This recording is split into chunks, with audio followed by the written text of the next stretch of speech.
Jesus, hori da isiltasuna, zer daukizue, hasteko gogoa lehenbailen. Bueno, kontauko izet pixka bat hasieran nola jungo da arratsaldea, eta hortik aurrea bakoitzak erabaki dezala zein interesatzen zaion eta noaino irauten duen. Hasteko hitzaldi nagusia izango dugu Jordirekin, eta gero bi komunikazio motz, labur kafe aurretik. Gero kafetxoa hartzeko tartea izango dugu, eta gero beste komunikazio bat amaitzeko mahai ingurua. Horretaz aparte, esango dizuet tuiteatzen bazabiltzate edo etiketa MU foroa izango dela, animatzen zaituztegu tuiteatzera, eta streaming bidez ere ikus daitekela, edo grabatzen ari direla, beraz alde guztietan egongo gara. Eta, bueno, saiatuko gara euskaraz, gaztelaniaz, aldeun modun egiten, Jordi ere ez gehiegi aspertzeko. Orduan, tarte batean digo que intentaremos hacer en euskera, en castellano, lo que sea, para que no te duermas por la tarde. Eta hasiko naiz aurkezpenarekin. Orduan, Jordi Adel Segura es doctor en Ciencias de la Educación por la Universidad de Valencia. Actualmente es profesor titular de universidad del área de didáctica y organización escolar en el Departamento de Educación de la Universidad Jaume I de Castellón. Su actividad docente está relacionada con las nuevas tecnologías de la información y la comunicación aplicadas a la educación en las diplomaturas de maestro y la licenciatura en psicopedagogía. ¿Voy bien? Maite, muchas gracias. Gracias a la organización. Espera, que no haya acabado. No has acabado. Espera, que se nos acopla algo. También dirige el Centro de Educación y Nuevas Tecnologías de la misma universidad, un centro dedicado a la mejora de la calidad de la enseñanza y el aprendizaje universitarios mediante el uso de las nuevas tecnologías. Pero bueno, eso es muchísimo, pero más que eso quiere decir que sobre todo es una maravillosa persona, porque cada vez que le llamamos, y hoy ya son dos muy seguidas, pues siempre está dispuesto a venir al País Vasco. Y entonces a mí me encanta cómo no solo lo que transmite, sino cómo vive las TIC y cómo expresa, cómo le gusta lo que hace. Y eso es uno de los motivos más importantes para mí por los que pues, hemos requerido su presencia. Y entonces, además, el tema me parece apasionante. Vamos a hablar sobre pedagogía y tecnología, porque al fin y al cabo serán más o menos las dos caras de una misma moneda, ¿no? Eso espero, que lo sean algún día. Bueno, gracias por la invitación y por la presentación. Como habéis visto, ya me he adelantado. Todo eso son, títulos y nombres de cosas y tal. Yo soy profesor universitario, llevo 30 años en esto, nunca he tenido una depresión. Los finales de agosto y principios de septiembre hay de todo tipo. Hay algunos años que tienes más ganas de empezar, otros menos. Tengo muchísimas ganas de empezar porque están ocurriendo cosas muy interesantes y creo que el próximo año en la universidad será apasionante en todos los sentidos. No digo bueno, digo apasionante. Y ya sabéis por dónde voy. Y la verdad es que es un verdadero placer venir al País Vasco. Por lo tanto, cualquiera de vosotros que organice, yo qué sé, lo que queráis, ¿no? No sé hacer muchas cosas, pero me llamáis y yo vengo y hago lo que sea. Yo, con vuestro permiso, me voy a levantar y voy a hablar de pie, porque a partir de cierta edad ya la sangre tiene que circular para llegar al cerebro y para tener algunas ideas. Así que, con vuestro permiso, Maite, con tu permiso, voy a levantarme. Bueno.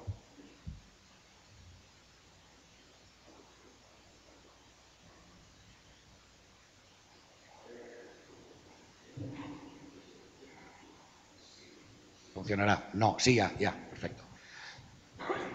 Bueno, la charla la he titulado Pedagogía y Tecnología y voy a hablar de algunos temas, pero si tuviera que buscar otro subtítulo, la subtitularía así: la universidad en la encrucijada, o por lo menos la universidad tal como la conocemos. Creo firmemente que están pasando cosas, algunas buenas, otras no tan buenas, en la universidad y que me gustaría hablar un momento de todas ellas. Creo que he traído una presentación demasiado grande para una hora y algunas cosas, como somos compañeros, ahora después haré algunas preguntas, las diré como muy rápido. Y luego en la mesa redonda, si alguien quiere alguna aclaración o discutírmela o eso, lo hacemos, ¿de acuerdo? Pero bueno, sabéis algunas cosas de mí, me gustaría saber algunas cosas vuestras. Y bueno, saber de la audiencia de qué pie cojea y de qué pie no cojea es bueno. Si os parece, vamos a hacerlo en plan escolar, unas cuantas preguntas a mano alzada. La primera es muy sencilla. ¿Cuántos de vosotros tenéis un blog? mantenéis regularmente un blog. A ver, 2, 3 blogueros, a ver, no vale hacer así. O sea, ¿qué pasa? Tengo un blog pero me arrepiento, no lo haré más. A ver, ese ego que implica tener un blog, también que se note aquí, ¿no? 5 o 6. ¿Cuántos habéis escrito algo en la Wikipedia? Mirad, una persona. Es la única persona autorizada a criticar a la Wikipedia. El resto, a partir de ahora, calladitos, ¿verdad? Porque cuando encontramos un error, echamos pestes de la Wikipedia. No, lo corregimos. Si encontramos un error, lo corregimos. Y luego ya echamos pestes si queremos. Tercera pregunta. ¿Cuántos de vosotros formáis parte de más de una red social? Las que sean. Más de una. Los que sean solo de Facebook no vale. Muy bien, bastante más gente. ¿Cuántos de vosotros actualizáis en la red social vuestro estatus, dónde estáis o qué hacéis o lo que sea, varias veces al día? O sea, sois usuarios de redes sociales pero no las usáis. ¿Cuánto tiempo pasa desde que te levantas por la mañana hasta que entras a la red social a ver qué ha pasado entre tus contactos? ¿Quién lo hace antes de media hora? Levantad el brazo.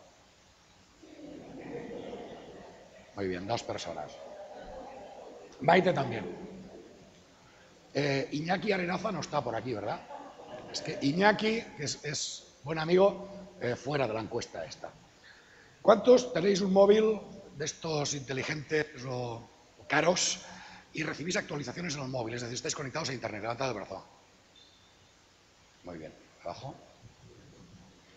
¿Cuántos guardáis vuestras fotos en la nube, en Flickr o en cualquier otro sitio? Es decir, en lugar de tener álbumes en casa de papel, las guardáis online y ya está.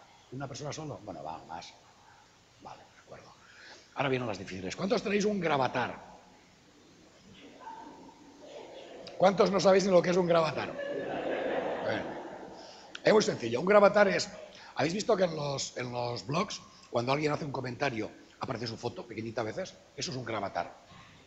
Te das de alta en un sitio, pones la foto, pones tu dirección de correo y siempre que escribas en cualquier blog que mire en ese sitio, cuando pones tu dirección de correo te aparece la foto automáticamente. ¿Sirve para algo? Es un indicador. Esta es más peluda. ¿Cuántos de vosotros tenéis una puntuación CLOT superior a 60? O superior a la mía. Levantad el brazo los que tengáis más de 64. CLOT no sabéis lo que es. No pasa nada. No es una cosa que sirva para nada. Es una especie de índice de la influencia que tienes en las redes sociales en las que participas. En Facebook, en Twitter, en Google+, etc. Y lo mide todo conjuntamente. El otro día encontré un artículo, si alguien lo quiere se lo mandaré, sobre cómo trucar esto, cómo tener una gran influencia social. Bueno, ya he visto el tipo de usuarios que sois. Normales. No sois informáticos, ni expertos, ni frikis. Alguno hay, pero no mucho. Por lo tanto, pues como yo, un pedagogo pasado a tecnólogo educativo. Esta tarde me gustaría hablar de 3 temas, de 3 o 4 temas alrededor de pedagogía y tecnología. Me gustaría hablar de la pequeña o de la gran crisis de identidad que vive la universidad hoy en día. 2 ideas solamente, porque si tuviera la solución os la contaría, pero no la tengo. Y no hemos venido a hablar de eso. Me gustaría hablar de enseñanza y aprendizaje y tecnología educativa, tecnología de la información y de la comunicación y finalmente algunos temas nuevos, modernos, emergentes que me gustaría lanzar para que luego, si hay debate, los tratáramos un poco. Entornos personales de aprendizaje, PLES, y la última moda mundial, el último hype, que es los MOOCs, cursos masivos online abiertos. Algo que según la prensa corriente, incluyendo El País, que ha publicado alguna cosa, va a cambiarlo todo y será todo maravilloso y gratis. Veremos cómo no es para tanto. Esos son un poco los temas. Y el primer tema es este. El primer tema es que en la Universidad Española y la mundial, hoy en día diríamos que está dividida entre 2 caminos, 2 visiones. Una primera sería entender que una universidad es una inversión personal en capital humano. Esta visión la conocéis. Tú vas a la universidad para conseguir un título que aumente tu empleabilidad, que te capacite para ejercer una profesión bien pagada y lucrativa. Por lo tanto, es una inversión en ti, en persona. Y por lo tanto, si es una inversión, no es extraño que pagues buen precio por ese dinero. Esta visión es la predominante en algunos sitios como los Estados Unidos y en algunos países de Europa, Inglaterra, etcétera. Esto implica precios altos de matrícula, créditos a los estudiantes universitarios y la gran burbuja financiera que se está produciendo en los Estados Unidos, que el día que estalle nos vamos a enterar. Es decir, la burbuja inmobiliaria que estalló en los Estados Unidos es peccata minuta con la burbuja universitaria. ¿Y qué es eso? Cientos de miles y millones de titulados universitarios que ahora tienen empleos que no les permiten devolver los créditos que recibieron para su formación. Esto va a ser muy gordo. Está anunciada. Tardará más, tardará menos. De hecho, hay incluso medidas legislativas como, por ejemplo, la imposibilidad de declararse en suspensión de pagos o declarar que uno no puede pagar. No se puede hacer por la legislación americana. Incluso han ocurrido cosas tan escandalosas y tan de juzgado de guardia, si es que allí hay, como que algunas universidades no emiten el título a la persona que debe dinero de su crédito, que no está al tanto del pago de créditos. Entonces piensas si la universidad es del banco, es del Estado, es de una... ¿De quién es, no? Esa connivencia bancos-universidades es lo último que nos faltaba por oír. Pero hay otra versión, la versión que dice que una universidad también es una inversión social en capital humano y que la sociedad se beneficia de que haya cuanta más gente educada mejor, cuanto más capacitada mejor, que haya buenos médicos, buenos arquitectos, buenos ingenieros y por lo tanto eso nos beneficia a todos. Tienen empleos mejores, cobran mejores sueldos, pagan más impuestos, hacen mejores puentes, curan mejor a las personas y por lo tanto la sociedad debe invertir en educación superior, no debe dejar que la iniciativa privada, los estudiantes y sus familias sean los que costeen esa educación. Todo el mundo está de acuerdo en parte en estas dos cosas. Más hacia un lado, la visión más progresista, más de izquierdas, digamos hacia aquí, lo he puesto a la derecha, mi derecha, y más la visión más de derechas o más liberal o más conservadora, aquella allá. Bueno, perdón, hay una tercera visión, que es esta, que es un gasto inútil. Es decir, a tenor de lo visto y de lo oído, parece que nuestro ministro de Educación no concibe ninguna de las dos. Bueno, aparte de bromas, yo creo que estamos viviendo en un momento clave en la universidad. Estamos viviendo en un momento clave porque la sociedad está empezando a ser consciente de varias cosas. Primera, que la universidad que tenemos hoy en día no responde a las necesidades de formación de la juventud en el siglo XXI, etcétera, etcétera. Es decir, tenemos que cambiar. No sé si notáis la presión, pero la hay. Y en segundo lugar, que el gasto que se dedica de todo el mundo a la educación superior es quizá el último gran gasto social de algunos países. En Estados Unidos, ya sabéis, marcan tendencia, que la salud, pues Obama está peleando desde hace 4 años para montar el Obamacare y para montar una seguridad social siquiera de lejos parecida a la que teníamos aquí hace un tiempo, no estos días, pero la educación en los Estados Unidos sigue siendo el gran gasto colectivo y social. La sociedad está tomando o está, de alguna manera, diciéndonos, a los que nos dedicamos a la educación, que gastamos mucho dinero para pocos resultados y que esa inversión que hacen nosotros quieren verla, quieren que la justifiquemos, quieren que nos evaluemos, quieren que todo se mida, que todo es accountability, todo es ¿cómo se llama? El ROI, el retorno de la inversión. Es decir, nos dan dinero y nos dicen, ¿qué hacéis con ese dinero? ¿Investigáis cuántos artículos has publicado? ¿En cuántas revistas? ¿En cuánto tiempo? ¿Quieres ser...? No sé si lo habéis notado, sobre todo los jóvenes, la presión sobre los profesores jóvenes hoy en día es brutal comparada con la de mi época, pero absolutamente brutal, ¿vale? Eso es un ejemplo de cómo la sociedad nos está mirando con lupa y porque cree que gastamos el dinero en cosas que no tocan. Veamos algunas cosas sobre universidad, enseñanza, aprendizaje y TIC, que era el segundo tema. Dejemos esto aquí y luego hablamos de ello, si queréis. Pedagogía, ¿por dónde empezar? Pues bueno, quería comentaros una investigación que se hizo unos años sobre educación, sobre aprendizaje, enseñanza y universidad. Simplemente se les preguntó a profesores y estudiantes qué era enseñar y qué era aprender. Y los resultados fueron muy interesantes. Por ejemplo, ¿qué es aprender? Fueron muy variados. Aprender es aumentar el conocimiento que uno tiene. Aprender es memorizar, recordar cosas. Aprender es adquirir hechos o saber realizar procedimientos. Adquirir también es ser capaz de abstraer el significado y de comprender. O, esta es la más elaborada, un proceso interpretativo con la intención de comprender la realidad. Esas fueron en ese orden las respuestas que dieron los entrevistados. Y cuando se les preguntó qué era enseñar, hay una bonita correlación entre ellas. Dijeron cosas como que enseñar era impartir información. El verbo impartir siempre me ha hecho mucha gracia porque se imparte justicia y se imparte bendición.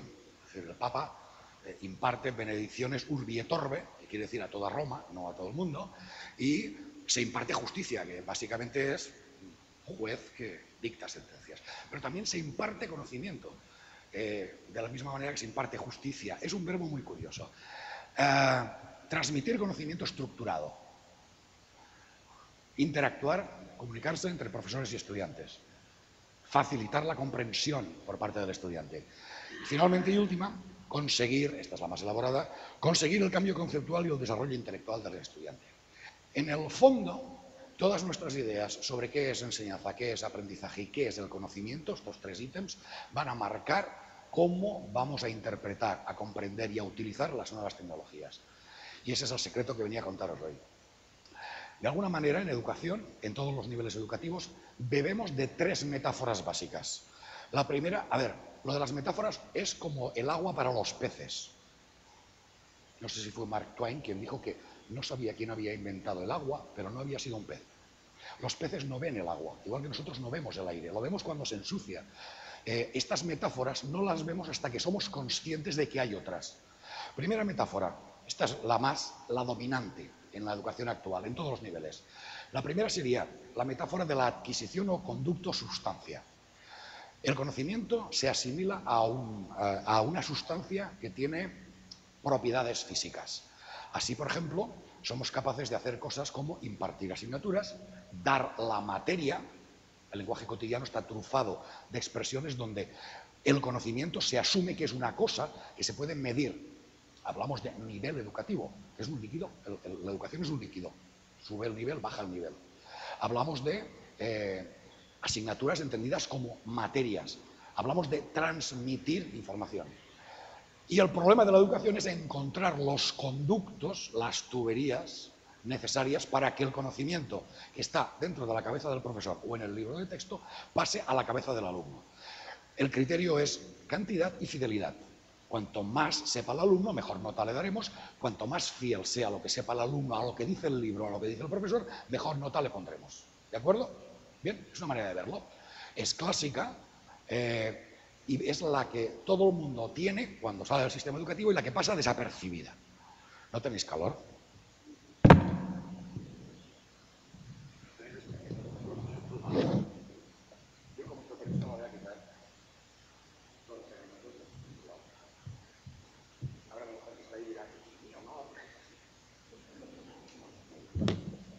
Está bien, ¿no? ¿Sí? Vale, no le gusta mucho. La metáfora de la adquisición. Pero hay otras metáforas. Veamos la siguiente. La segunda es la metáfora de la participación. En ella se entiende estar educado como ser miembro de.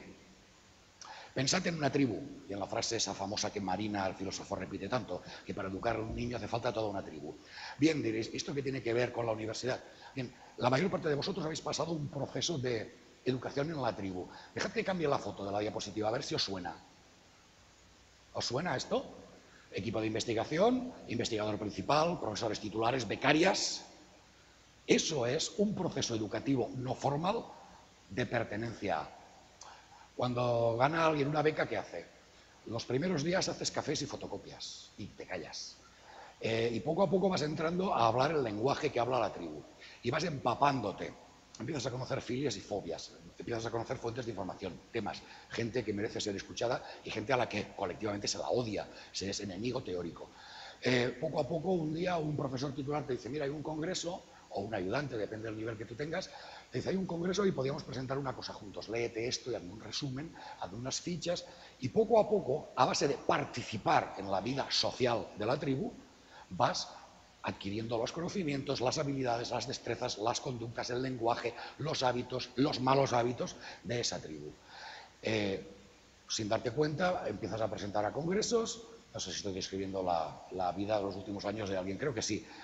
Cuando ya tienes unas cuantas cosas, tienes la inmensa suerte de que sale una plaza de ayudante de la universidad, te presentas, como tienes currículum porque estás en un grupo, los de fuera no pueden hacer nada, ganas tú la plaza de ayudante, empiezan a darte clases, vas a clases de otros primero, luego vas sola o solo, y poco a poco te vas haciendo mayor, vas haciendo méritos, vas sabiendo más y acabas pues, dentro de 20 años de jefa del grupo de investigación. Todos tus profesores han muerto todos de viejos, se han ido a otras universidades o les ha dado un yuyu. Estoy mirando a una persona porque me estaba haciendo así, como diciendo, sí, sí, sí, así es. Y yo estoy ahí, más o menos. La gente se ha hecho mayor, se ha dejado la universidad y ya está. ¿Qué proceso de aprendizaje ha tenido ese becario o becaria? Participación, básicamente. Hay a veces seminarios, pero el aprendizaje de formar parte de la tribu se entiende como pertenencia, formar parte de, eso es aprender. Pero hay una tercera categoría, una tercera metáfora que es tan imprescindible como las otras. La metáfora de la creación de conocimiento. Las dos anteriores tienen un problema y es que son muy conservadoras. La primera es transmisión de conocimiento estructurado, organizado y adquirido. Libros de texto, asignaturas del profesor. Conocimiento canónico. La segunda es formar parte de las habilidades de la tribu. Sin embargo, hay una tercera metáfora que utilizamos, que es la creación de conocimiento, la creación de nuevas ideas, de nuevos procesos, de nuevos productos, de nuevas maneras de entender y de ver la realidad, de nuevas maneras de comportarse en base a lo que ya tenemos. Y las tres, esta es menos común, las tres son absolutamente necesarias. Lo que pasa es que nuestra formación ha recaído sobre todo por la primera y nuestras prácticas suelen ser la primera. También es cierto que no todas las asignaturas de todas las titulaciones en todos los niveles pueden prescindir de esa metáfora de la transmisión, conducto-sustancia. A ver, una asignatura de matemáticas de primero que tiene un programa muy determinado porque de él dependen las asignaturas de segundo, tampoco te puedes dedicar a hacer cosas como muy creativas, porque si no tus compañeros te darán. ¿Por qué? Porque necesitan que ese alumno que les llegue a ellos sepa esas cosas. Por lo tanto, en la universidad usamos una mezcla de estas tres metáforas, muchísimo sobre todo de la primera, menos de las otras. Si queréis una definición de educación, esta es una de mis favoritas. No tiene que ver con la información, tiene que ver con ser. Y quizá es porque autobiográficamente a mí me ha ocurrido. Y os diré por qué. Etienne Wenger dijo que lo que diferencia el aprendizaje de hacer, del mero hacer, es que aprender, de la forma que tome, cambia quienes somos, cambiando nuestra habilidad para participar, para pertenecer y para negociar significados. Os lo diré de otra manera. Todo alumno que llega a una universidad tiene derecho a que la universidad le cambie la vida. Ya sé que muchos no quieren y hay que respetarlo, pero a mí me la cambió y creo que eso es lo bueno de las universidades. Lo bueno de las universidades no es que transmiten información, sino que te permite aumentar tu habilidad para participar en otras cosas sociales, para pertenecer a diferentes círculos y para negociar significados. Más sencillamente, de una manera más simple si queréis, te ayuda a comprender el mundo y a actuar en él. Eso es lo que deberíamos hacer en la universidad posiblemente. Y eso incluye la formación como profesional. Bien, diréis, estupendo, menudo rollo nos estás contando, vale. ¿Y las TIC? ¿Dónde está las TIC en todo esto? Veamos un poco cómo están las TIC. Yo os voy a contar el secreto. Es muy sencillo, es otra metáfora visual. ¿Veis ese puzzle? La pieza de abajo son las TIC. Las nuevas tecnologías se integran en nuestras prácticas y en nuestra manera de verlas, de entenderlas, en nuestra estructura mental, de acuerdo con nuestras ideas previas sobre qué es el conocimiento, qué es el aprendizaje y qué es la enseñanza. ¿De acuerdo? Por eso hay tantísima variación. Voy a poner algunos ejemplos. El ejemplo que siempre suelo poner es muy sencillo. Mapas conceptuales. ¿Habéis usado mapas conceptuales? Muy bien. Voy a hacer una caricatura. Primer profesor, profesor A, instructivista, centrado en la enseñanza, en la transmisión de materia y de contenidos. Ve el mapa conceptual, ve una herramienta, CMapTools, para hacer mapas conceptuales y dice, mira, qué chulo, con esto voy a diseñar unos esquemas que voy a poner delante de los temas que están en la fotocopiadora y los alumnos entonces van a tener estructurada todo el tema y van a poder rellenar todos los huecos con los contenidos que vienen debajo. Y por lo tanto van a tener la cabeza bien ordenada, bien organizada, todos la misma, del tema, de la materia, de lo que hay que saber, de lo que hay que impartir. ¿Vale? Una herramienta usada de una manera. Caricatura, profesor B. Profesor B es constructivista social. El profesor B le interesa, por ejemplo, conocer las ideas previas de sus alumnos sobre un tema, porque se ha dado cuenta que muchas veces dando clase no consigue que los alumnos aparten esas concepciones previas erróneas. Y por lo tanto ve mapas conceptuales y dice, mira qué chulo, antes de explicar un tema voy a hacerles hacer un mapa conceptual y voy a ver qué saben antes y cómo lo organizan para yo poder adaptar mi enseñanza a eso que saben previamente. O, alternativamente, voy a utilizar esta herramienta para que desmenucen, desguacen un texto y lo recompongan en el mapa y sean conscientes de las relaciones que mantienen entre sí todos los conceptos. Es decir, lo concibe como una herramienta del alumno. ¿Se pueden hacer las dos cosas? Sí. pero las dos cosas responden a visiones diferentes del proceso de enseñanza-aprendizaje. Por eso, el papel que nosotros otorgamos a las TIC depende de nuestras concepciones de la enseñanza y del aprendizaje. Y creedme, no sé si... A ver, cuando digo creedme me suena a Obama, una mezcla de Obama y de cura. A ver, os voy a sacar de la zona de confort un poco. Sabéis que la zona de confort es el sitio donde vuestras convicciones, vuestras creencias no son desafiadas. Voy a desafiar algunas. Os sentiréis incómodos algunos, pero es adrede, es para que penséis, para que... ¿Cuántos de nosotros, los profesores universitarios, hemos recibido formación para ser profesores universitarios? ¿Os dais cuenta? Uno. Fantástico. ¿Os dais cuenta de la cantidad de amateurismo que hay? ¿Os dais cuenta que estamos inventando la profesión cada uno de nosotros? Que nos sueltan, nos lanzan a un aula y nos dicen, venga, ¿qué es lo que hacemos? Imitamos a los profesores que nos gustaron. ¿Qué no hacemos? No hacemos los profesores que odiamos, que nos hacían cosas que no nos gustaban. Y aprendemos sobre la marcha. Imaginaos que a los médicos no nos enseñaran medicina, les dijeran, hala, venga, vete a hacer pacientes y lo que el médico te ha hecho a ti de pequeño, pues lo haces tú. Así está esa profesión. Somos profesionales de una no profesión o de una profesión que no tiene formación. Yo creo que todo profesor universitario debería saber algo de pedagogía. Es evidente que debería dominar su materia, su tema, fijaos, materia. Debería dominar los conocimientos que quiere transmitir o que quiere construir en sus alumnos, pero también debería saber algunas cosas de pedagogía, algunas cosas de educación, de aprendizaje y de enseñanza. Sin embargo, ha ocurrido una cosa muy curiosa. Fijaos, ¿os acordáis los más mayores cuando éramos alumnos? La universidad que nosotros conocimos se parece mucho y se parece poco a la vez a la universidad actual. Durante cientos de años, el entorno en el que hemos trabajado se ha mantenido constante. Teníamos asientos, pupitres, teníamos libretas, teníamos bolígrafos, teníamos libros de texto, teníamos fotocopiadora, antes no, ahora sí, teníamos pizarra, teníamos biblioteca, teníamos revistas. Y eso se ha mantenido constante, con alguna variación, durante 500 años, desde la época clásica, desde Salamanca. ¿Sabéis que los apuntes nacieron como una alternativa progre a tener que pagar porque un amanuense copiara los libros oficiales de la universidad? Los profesores, algunos profesores dijeron, vamos a hablar despacio y que la gente tome nota. Pero rápidamente vino un inspector de Madrid y se acabó. Porque hablando despacio solo daban medio libro, cuando durante el año tenían que dar el libro completo. Se acabó la práctica de los apuntes. Muchos de los hábitos de la universidad hoy en día siguen siendo deudores de una tradición que se ha mantenido durante años, la clase magistral, etc. Eso quiere decir que funciona, que tiene algo poderoso, que va. Pero ahora, en los últimos 20 años, el panorama ha cambiado radicalmente.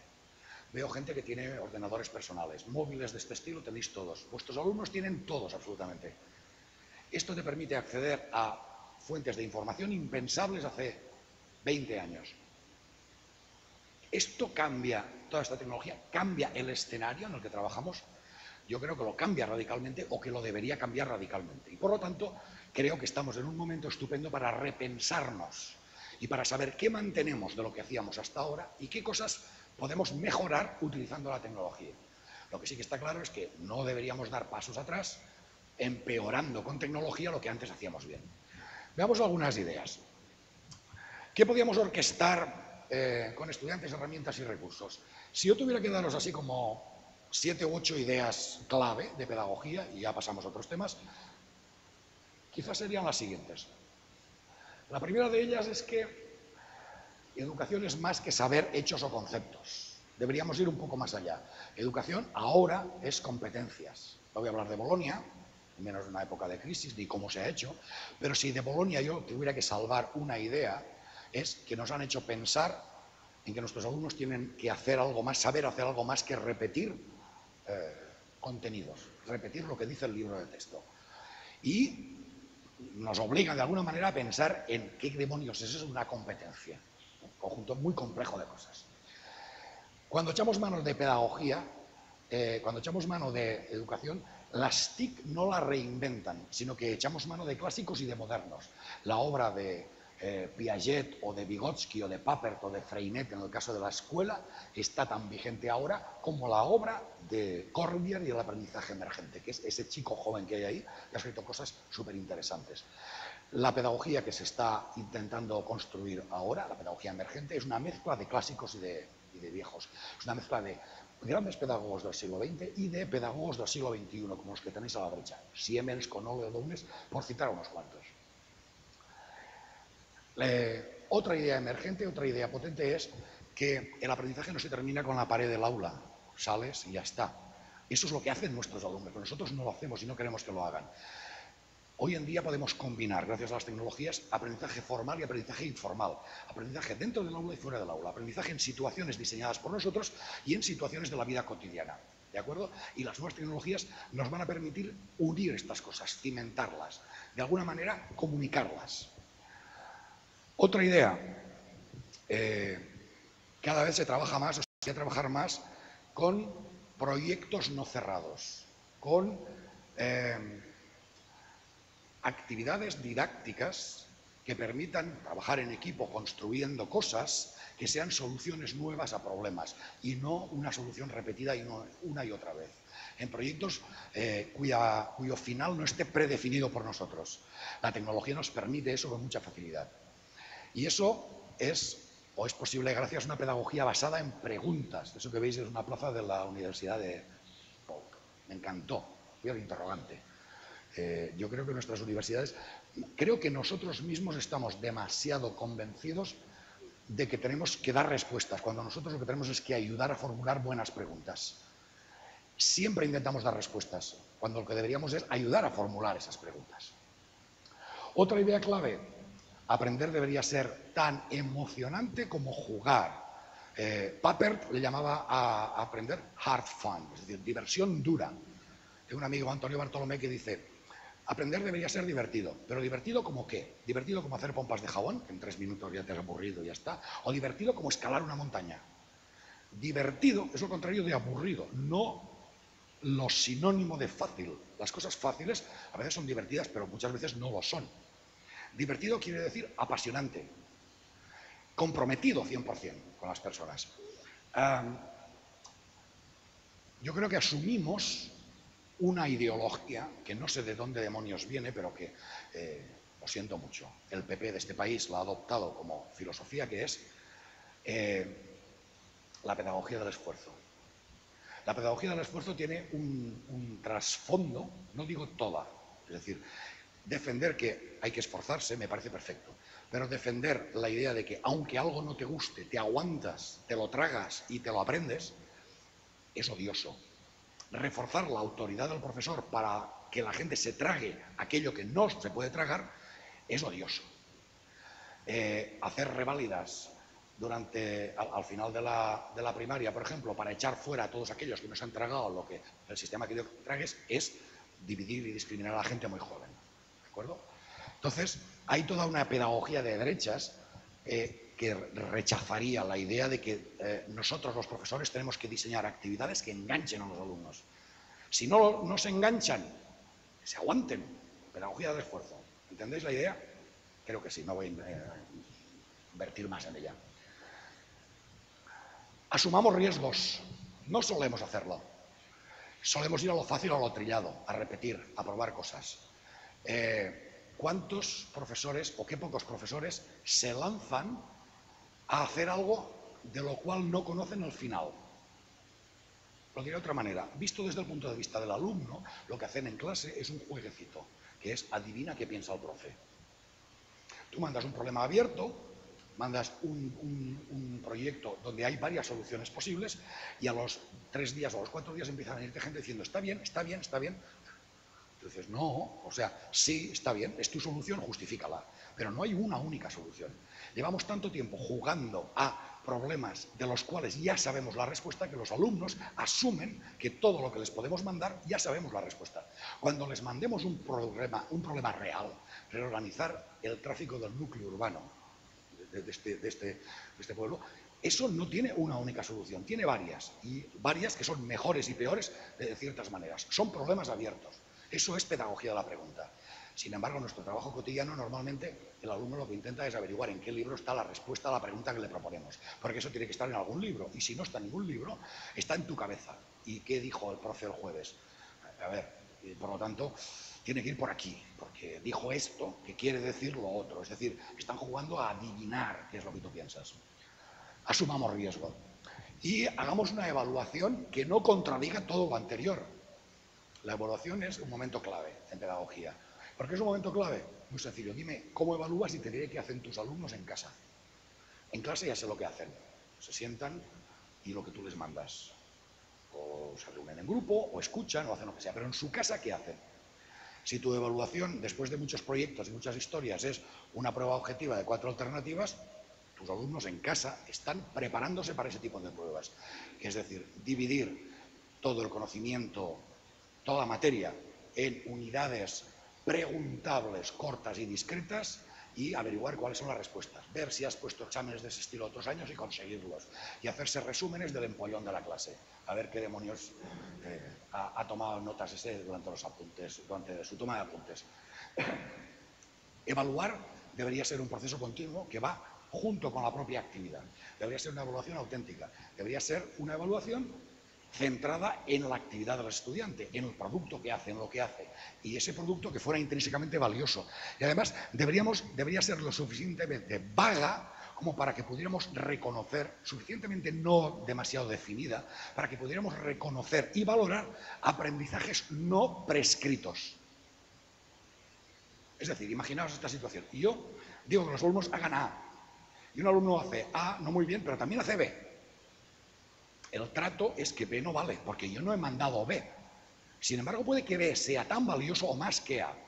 Esos aprendizajes que se producen deberíamos tenerlos en cuenta y deberíamos estimularlos. Deberíamos estimular actividades que provoquen razonamiento. Yo creo que, y esto es un poco el resumen de esta parte, y vamos a cosas un poco más... ¿cuánto tiempo me queda? ¿Media horita? ¿20 minutos? Vale, vamos a cosas un poco más emergentes y más TIC. Yo creo que necesitamos reinventarnos como profesores en el siglo XXI. Necesitamos ser conscientes del cambio de escenario que significan las nuevas tecnologías y las exigencias o las competencias requeridas para vivir en el siglo XXI. Es más, como generación, la mía, por ejemplo, los jóvenes no va con esto, hemos creado una serie de problemas en el mundo brutales, económicos, de desigualdad, medioambientales. Y el mismo pensamiento que los ha creado no los va a solucionar. Y nuestra única esperanza son los jóvenes.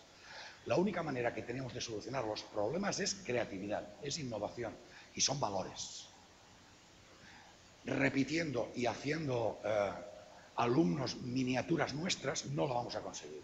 Y debemos dar ese espacio para la creatividad y para la innovación, para asumir algunos riesgos. Bueno, pero ya vale de rollo religioso pedagógico. Vamos a dar un pasito más. Yo me pidieron que hablara un poco de tendencias de e-learning y me gustaría hablar de dos tendencias que vemos. De entornos personales de aprendizaje, de PLES, y de MOOCs o MOOCs. Tenemos la costumbre de llamarle MOOC. En catalán MOOC es moco y por lo tanto nosotros llamamos MOOCs. En inglés se pronuncia MOOCs. Y me gustaría hablar brevemente de los dos, dar algunas pistas y seguir adelante. ¿Qué demonios es eso de los PLES y los MOOCs? Pues son básicamente dos enfoques. Uno es un enfoque de lo que es o lo que debería ser el aprendizaje y la enseñanza en la universidad, los PLES, junto o combinado con otras cosas, y el MOOC es una moda que acaba de salir, una manera de e-learning, de organizar el e-learning, que parece que va a solucionar todos los problemas del mundo. Ahora después hablaremos de los dos, del segundo. Yo con una profesora, Linda Castañeda, hemos escrito un par de artículos sobre PLES y elaboramos esa definición. Un PLE o un entorno personal de aprendizaje es un conjunto de varias cosas. Son herramientas, son fuentes de información y son sobre todo personas, las conexiones con otras personas que hacemos habitualmente para aprender. La idea de los PLES es de la constatación de que nos pasamos el día y la vida aprendiendo. No solo aprendemos de libros o de ir a clase, aprendemos cuando hablamos con un colega, aprendemos cuando en internet leemos una página, aprendemos cuando chateamos con alguien que sabe más que nosotros de un tema determinado. La idea es ahora que tenemos todas esas fabulosas herramientas de la web 2.0 que nos permiten conectarnos no con 20 personas de nuestro alrededor o 50 como antes, sino con cientos, con personas a las que incluso no conocemos, de ahí que prefiero Twitter a Facebook por la simetría. Ahora que podemos utilizar todas esas herramientas, ¿por qué no las utilizamos para enseñar y para aprender? Podemos incorporar el aprendizaje informal que se realiza en las redes a nuestras asignaturas o a procesos formales. Mi respuesta es que sí. El señor Stephen Downes nos explicó que no era una aplicación, que era un enfoque, y la idea clave de los PLEs es esta, es muy sencillo. El PLE son el conjunto de oportunidades de formación que tenemos, tanto en la formación formal como en el aprendizaje posterior durante la profesión, el desarrollo profesional de aprender, relacionándonos con otras personas. ¿Qué partes tiene un PLE? Pues ya os las he comentado. A ver, perdón un momento, vamos detrás. Un PLE no son herramientas, un PLE son ideas y convicciones y actitudes sobre cómo puedo yo, como alumno, como profesor, como médico, como dentista, seguir formándome. Y PLEs hemos tenido siempre. Siempre hemos leído libros, leído revistas, ido a congresos con colegas. Lo que pasa es que ahora, además de todo eso, tenemos unas herramientas fantásticas que nos ponen a la palma de la mano una enorme cantidad de conexiones, de contactos y de herramientas. Y tomar conciencia de cómo puedo usarlas para aprender y no solo para divertirme es lo que constituye la filosofía que hay detrás de los PLEs. ¿Qué partes tiene? Pues un conjunto de herramientas y de servicios de la Internet. Por ejemplo, parte de mi PLE es un sitio que se llama SlideShare, slideshare.net, que es un sitio para compartir presentaciones. Entonces yo estoy suscrito a las presentaciones de una serie de personas que me interesa lo que piensan y cada vez que publican una presentación de este estilo, la suben allí, SlideShare me envía un mail y me dice George Siemens ha publicado otra cosa, pincha aquí para verla. Yo digo, mira qué bien, tengo tiempo, pincho y veo la presentación de la última charla que dio George Siemens en Canadá anteayer o ayer, ¿vale? Eso es un material que de otra manera no podía conseguir, y menos tan rápidamente. Es más, la gestión de la información también te la organizan estas herramientas. Me avisan, no tengo que estar yo pendiente. O bien, a través de Twitter yo sigo a mucha gente y hablo con mucha gente. ¿Cómo forman parte de mi PLE? Son mi red personal de aprendizaje. ¿Cuántos tuiteros hay en la sala? Levantad el brazo, a ver. Vale, esto es para el resto. Los usuarios de Twitter ya lo sabéis. Twitter es una red estupenda porque es asimétrica. Yo puedo seguir a gente que ni me conocen, ni saben quién soy, ni van a hablar conmigo en la vida. Y eso es bueno y es malo. Es malo para chismorrear con ellos y ligar. Para eso Facebook es bueno, simétrico. Pero es bueno para saber qué piensan, qué dicen, qué recomiendan, qué hacen. Si yo sigo a Stephen Downes, por ejemplo, veo que Stephen Downes, que no me sigue a mí naturalmente, recomienda un artículo que leí ayer que le pareció interesante. Pincho y leo lo que está leyendo Stephen Downes. Y sí que creo que es interesante, porque eso se junta con cosas que a mí me interesaban y que bla, bla, bla, bla. ¿Entendés la idea? Personas. Pero además puedo hablar con ellas. En Twitter preguntas y te contesta la gente. El otro día necesitaba una herramienta para hacer una cosa. Y no quiero ir a Google y poner la función, porque Google me sacará 20.000 millones de hits y me costará 3 horas y tendré que probar 5 herramientas. Yo quiero una herramienta para hacer X, mapas conceptuales. ¿Qué hago? Pregunto a mis contactos. ¿Quién ha hecho mapas conceptuales? ¿Me podéis recomendar una herramienta que funcione bien? Entonces no me la recomienda un buscador robotizado que lo único que seguía es por número de hits en su página. Me la recomienda una persona que la ha usado y le ha ido bien. Incluso puede que haga una cosa más valiosa. Decirme que no tengo que utilizar. Es decir, no uses tal cosa, que yo lo use y no va. O te quieren cobrar a los 3 días $20 y son unos ladrones y unos chorizos. Ese consejo vale dinero. Bueno, vale, tiene valor. Usa tal cosa. El otro día pregunté una cosa, será una chorrada. ¿En qué episodio de Los Simpson aparece el fragmento en el que Lisa les birla los libros del profesor a los maestros de la escuela y estos amenazan a hacer una huelga y suicidarse todos porque no tienen las respuestas? En 5 minutos, 15 personas me dijeron, temporada 3, número 18, hacia el final. Fantástico. Los Simpsons, ¿sabéis cuántas temporadas tienen? Si hubiera tenido que buscarlas, hubo alguna gente que me dijo, eso, míralo en la Wikipedia, que hay una guía de todos los capítulos. Perdón, sí, vas a la Wikipedia, buscas Lisa Textbooks y te sale el capítulo en cuestión. Pero yo no sabía hacerlo. Para eso sirve mi PLE. Diréis, bueno, qué tontería una cosa de Los Simpsons. No es una tontería, es una introducción a un tema que estoy preparando para mis alumnos sobre libros de texto electrónicos y pedagogía, trabajo en grupo sin libros de texto. y necesitaba una intro que motivara más que una intro que les tirara para atrás y los hiciera polvo, ¿no? De quitarles las muletas del maestro, que son el libro de texto. Eres un hereje si dices que los libros de texto son nefastos. Los libros de texto desprofesionalizan, es mi bestia negra. Los libros de texto han convertido a la mayor parte de los maestros que solo utilizan libros de texto en perfectos idiotas. ¿Por qué? Porque ya les ha evitado pensar en pedagogía nunca más. No van a pensar actividades didácticas, allí ya está explicado lo que tienen que hacer, cómo lo tienen que hacer, qué tienen que decir, etc. A ver, estáis haciendo caras raras. ¿Habéis visto el libro del profesor de primaria, de alguna asignatura de primaria? Es escandaloso. Si los padres los vieran, se negarían a pagar impuestos para que les pagaran el sueldo a los maestros. Es que pone, dígales a los niños, comillas, hola niños, es muy importante que los seres vivos respiren, dicen lo que el maestro tiene que decir. Y luego pone ejercicios y claro, allí te lo resuelve. No sea que te equivoques en las restas, las sumas y no sepas, pone el solucionario. Hay esquemas de contenido. Hay actividades de ampliación, si algún niño acaba antes, se las pones para que siga. Y hay actividades de recuperación, el niño que no acaba y que no entiende, allí tienes actividades para que, de más bajo nivel, bla, bla, bla, bla, etc.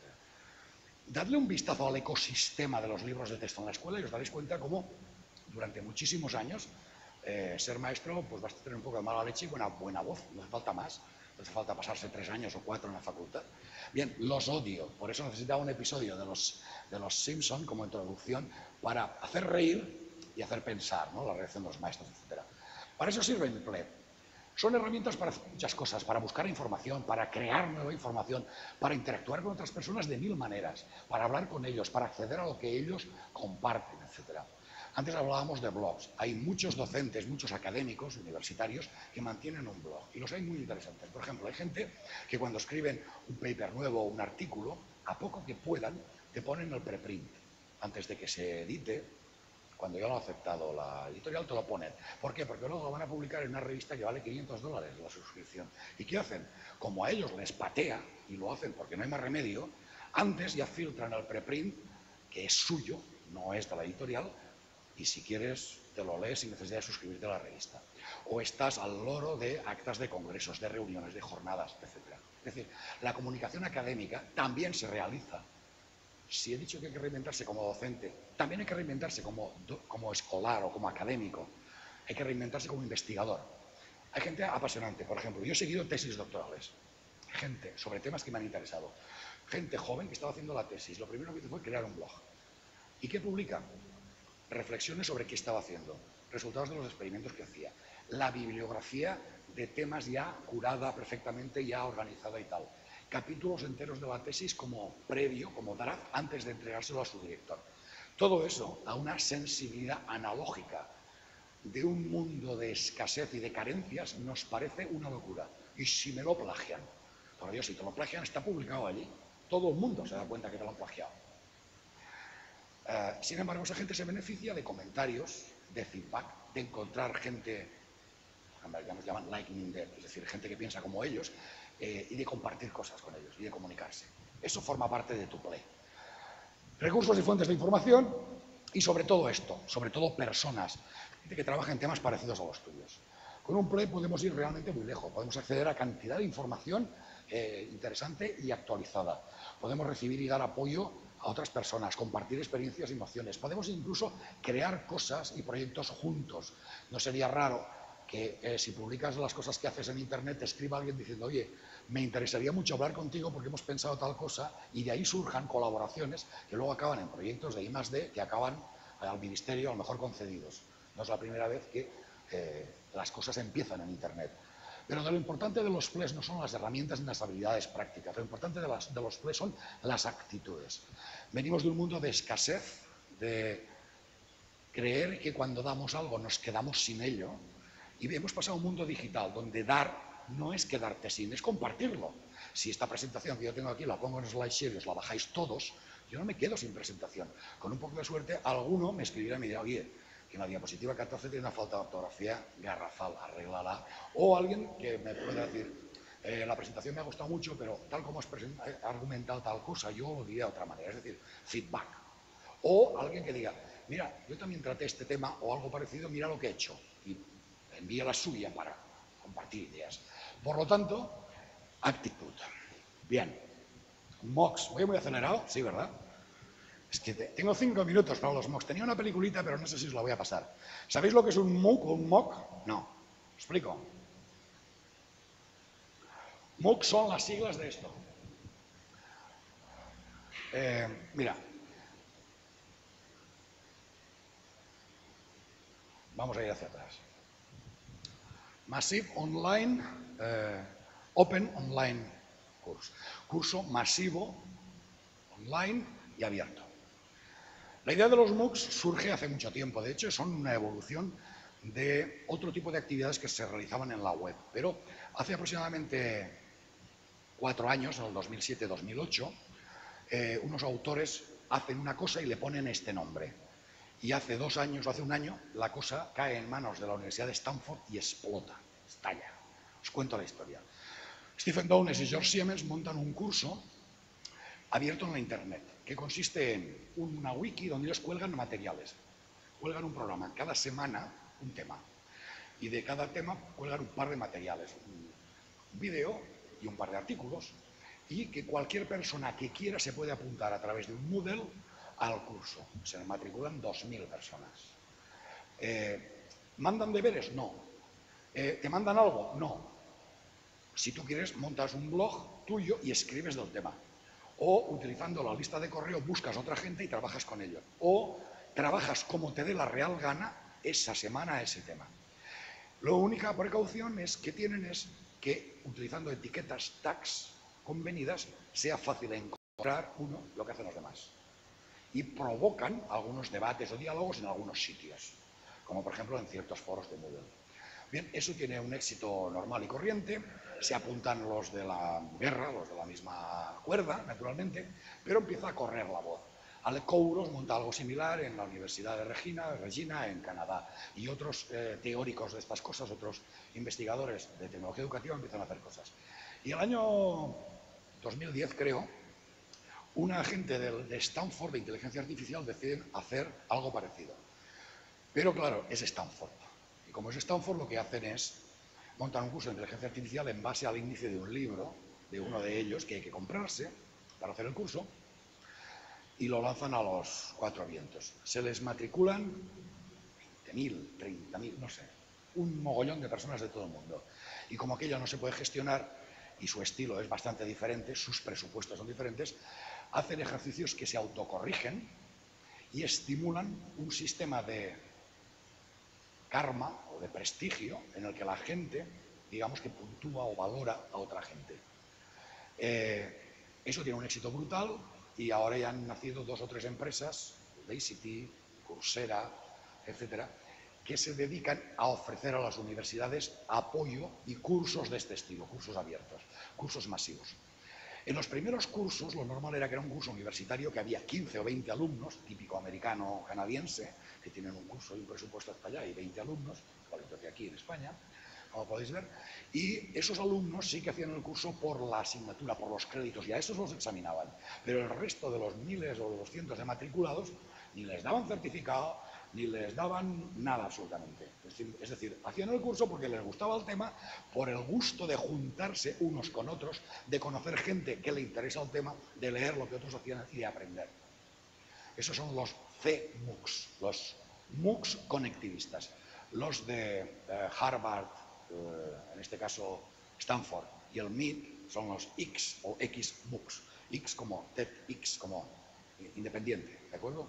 Aparte de. La prensa mundial se ha hecho muchísimo eco de todo este tipo de historias y parece que los MOOCs, sobre todo la versión Stanford, es la que va a salvar el e-learning en el futuro.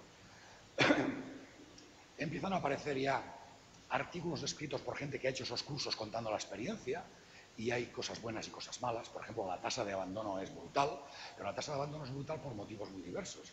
Hay gente que abandona y en la encuesta que le envían dice que se había apuntado para aprender una serie de cosas, estaba satisfecho, le había habido un pico de faena y se lo había dejado. A ver, eso no es un curso que se juzgue por la gente que lo termina y que aprueba, no hay examen al final. Eso es una excusa para poner un calendario y unos temas y juntar gente de todo el mundo interesada en un tema determinado. Es decir, esos cursos, lo bueno que pueden tener, lo bueno que tienen son unas lecturas seleccionadas por gente muy buena, ahora también hay seminarios, webinars, ¿no? Seminarios hechas vía web o videoconferencias, cada semana una diferente de un experto en un tema, que es un poco la lanzadera, el gatillo, el detonante del trabajo de esa semana o de esos 15 días. Recomendaciones de lectura y luego trabajos muy diversos. Algunos alumnos hacían vídeos, otros hacían presentaciones, otros hacían esquemas, otros escribían en su blog, otros se juntaban, por ejemplo, por idiomas. La gente que hablaba castellano, que hizo los primeros cursos de conectivismo, de Siemens y Downes y tal, se juntaban entre ellos para hablar del tema, se juntaban vía internet y para hacer cosas juntos. ¿Por qué? Por una afinidad de idioma. Leían en inglés, pero luego charlaban en el idioma que hablaban entre todos y venga, lo hacían, ¿vale? Sin embargo, alguien ha visto la punta a eso. La punta es muy sencilla. Profe famoso elabora materiales o supervisa la elaboración de materiales. Con su nombre se vende el curso. Alumnos pagan matrícula o se utiliza un modelo freemium. Es decir, si tú te matriculas al curso y no quieres certificado, no pagas nada. Estás haciendo un curso del MIT, wow, pero no te van a dar un papel del MIT. Si tú quieres el papelín, pagas. Y además, pagas a lo mejor examinándote o bien online o bien los más rigurosos a través de una red, de una empresa filial de Pearson, que es una empresa mundial de educación, que tiene centros, 4.000 centros en todo el mundo para hacer exámenes y que vende ese servicio a las universidades a distancia. De tal manera que tú a lo mejor vas pues, desde Mondragón a Bilbao o a Donosti a un sitio convenido un día a tal hora y allí te examinan y ya, pues, el carnet porque eres tú y entonces sí que te dan un certificado. Claro, ahí hay una serie de universidades que han visto dos cosas. Una, prestigio mundial, esos cursos hacen hablar muchísimo. Y segundo, caja, ¿vale? El problema es cuando todo el mundo tengamos 4 cursos de Harvard, 3 de Stanford y tal, si eso seguirá haciendo caja. El problema es que una empresa, por ejemplo, montada alrededor de eso, como Udacity, no ha contratado un solo experto en pedagogía o en educación, solo ha contratado informáticos. Es decir, el diseño didáctico de eso es ninguno, o es conductista, es transmisión de información. Tú te coges un libro, te lo estudias, te haces unos ejercicios que el ordenador corrige solo o te examinas al final. Por lo tanto, yo como pedagogo un poco defraudado de ese tipo de cosas. Esta peli que no vamos a ver explica que es un MOOC con subtítulos. Es posiblemente de lo mejorcito que se ha hecho, porque encontraréis una enorme cantidad de hype, de exageración, de artículos en prensa. No le des al audio, da igual, se lo he quitado yo. Y además, de exageraciones y de artículos de prensa diciendo todo el mundo podrá ir a Harvard. Sí, estupendo, ¿no? Para un poco sobre ir a Harvard. Esta es un poco la historia que os he contado de los MOOCs aceleradamente. ¿Qué tienen los PLES y los MOOCs que no tienen el e-learning normal en un curso o las clases ordinarias? Y voy terminando. Bien, hay un paper que no veis porque lo deben tapar los ordenadores, pero luego os dejo la presentación para que lo veáis, que es súper interesante, en el que se define el concepto de aprendizaje emergente. La emergencia es una propiedad de sistemas complejos. ¿Hay algún matemático en la sala? ¿Sí? Si hay alguno, por favor, que no me lo tenga en cuenta. ¿Sí? Luego explicas lo de los sistemas complejos, ¿vale? Los sistemas complejos tienen una serie de propiedades que empezamos a conocer. Funcionan como rizomas. ¿Hay algún biólogo en la sala? Un rizoma es un tipo de planta, una manera de reproducirse, que forma redes y en el que cualquier punto de la red, en función de las condiciones alrededor suyas, puede generar una planta nueva. Rizomas son raíces que se extienden como redes. ¿Vale? Esta es la metáfora. ¿Cuáles son las características del conocimiento y de la actividad que produce aprendizajes emergentes? Pues estos autores han hecho como dos cuadros, dos niveles, el que está separado por la raya de abajo. El modelo de arriba es un sistema de aprendizaje prescriptivo. Todo el mundo sabemos qué es eso. Es un curso como los que todos hemos dado y los que damos. Hay un programa y tú a los alumnos les dices qué tienen que aprender, cómo se van a examinar, más o menos negociación, qué temas, cómo se va a tratar y decides la metodología. Negocias más o menos cosas, pero a cambio de eso, esos alumnos recibirán de una institución un certificado que dice que saben anatomía, o que saben operar cerebros, o que saben lo que sea. ¿Vale? Es un sistema prescriptivo que tiene su funcionalidad y tiene su necesidad en la sociedad en la que vivimos. Yo no quiero ir a un médico que toda la carrera la haya hecho en MOOCs, sin notas, ¿vale? Solo tenga badges. Y en la parte de abajo tienes redes de aprendizaje emergentes. El tipo de conocimiento, el tipo de organización, los modos de producción y cómo se valida y se autocorrige ese conocimiento difieren radicalmente. Mi pregunta es, en los sistemas prescriptivos en los que nosotros vivimos en la universidad, ¿podemos crear espacios para la emergencia? ¿Podemos crear pequeñas ventanas o posibilidades para que haya aprendizaje emergente? Para que de la interacción entre los alumnos, entre ellos, y de los alumnos con profesionales de fuera, a través de un proceso al principio guiado, pero luego libre de construcción de su propio PLE, generen conocimiento. Yo doy clases en magisterio. El PLE con el que trabajo con mis alumnos no es prescriptivo, no les digo usad esto y lo otro, les recomiendo cosas que naturalmente acaban haciendo, porque para eso soy el profesor, y cualquier sugerencia mía es palabra de Dios, ¿vale? Ostras, estamos en la iglesia. No debería haber dicho eso, perdón. Bien, claro, pero lo que quiero decir con ello es muy sencillo. ¿Para qué usamos Twitter en clase? ¿Para que ellos charlen del partido que hacen por la tele? Lo hacen, pero me da igual, eso no es aprendizaje. Es aprendizaje pero de otras cosas. Yo pretendo que usen Twitter para que hablen con mucho y tengan mucho contacto con maestros de verdad trabajando en las aulas, especialmente con buenos maestros que les enseñen buenas cosas y para que empiecen a participar del lenguaje, de los recursos que recomiendan, de las preocupaciones, de las neuras, de aquello que algún autor ha llamado aprendizaje implícito, conocimiento implícito, aquello que es el know-how de la profesión, que no es enseñable, que no se puede aprender en libros, aquello que nos mandamos a hacer prácticas porque nosotros no se lo podemos enseñar, tienen que verlo, tienen que tocarlo y palparlo. Cuanto más contacto tiene un estudiante de magisterio con maestros en ejercicio buenos, no malos, mejor maestro será luego. Los buenos maestros normalmente no son gente que está sola, son gente que está y que se ha relacionado con buenos docentes, que ha caído en una buena colegio, que tiene un buen claustro, que tiene un equipo alrededor que le ha enseñado muchas cosas. Y eso creo que ocurre con casi todas las profesiones. Podemos utilizar la tecnología, por ejemplo, y las ideas que hay detrás de los PLEs para facilitar a nuestros estudiantes contacto, comunicación, experiencias con profesionales de su carrera. Yo lo hago y funciona. ¿Con mucha gente? No. No con mucha, pero las experiencias con algunas personas en concreto no ha sido positiva, ha sido súper positiva. A ver, lo digo de una manera un poco pretenciosa. Les ha cambiado la vida, les ha cambiado la manera de ver el aprendizaje y de ver su profesión. Les ha cambiado la manera de entender cuál es su papel si quieren ser maestros. Han pasado de sentarse en una silla y hacer todo lo que les mandan religiosamente y buenas chicas y buenecitas y hacerlo bien, a levantarse de la silla, a empezar a ser un poco díscolos y díscolas y a empezar a pensar por sí mismo y a hacer cosas. Y de repente voy a un congreso a la otra punta de España y me encuentro un alumno. Y le digo, ¿tú qué haces aquí?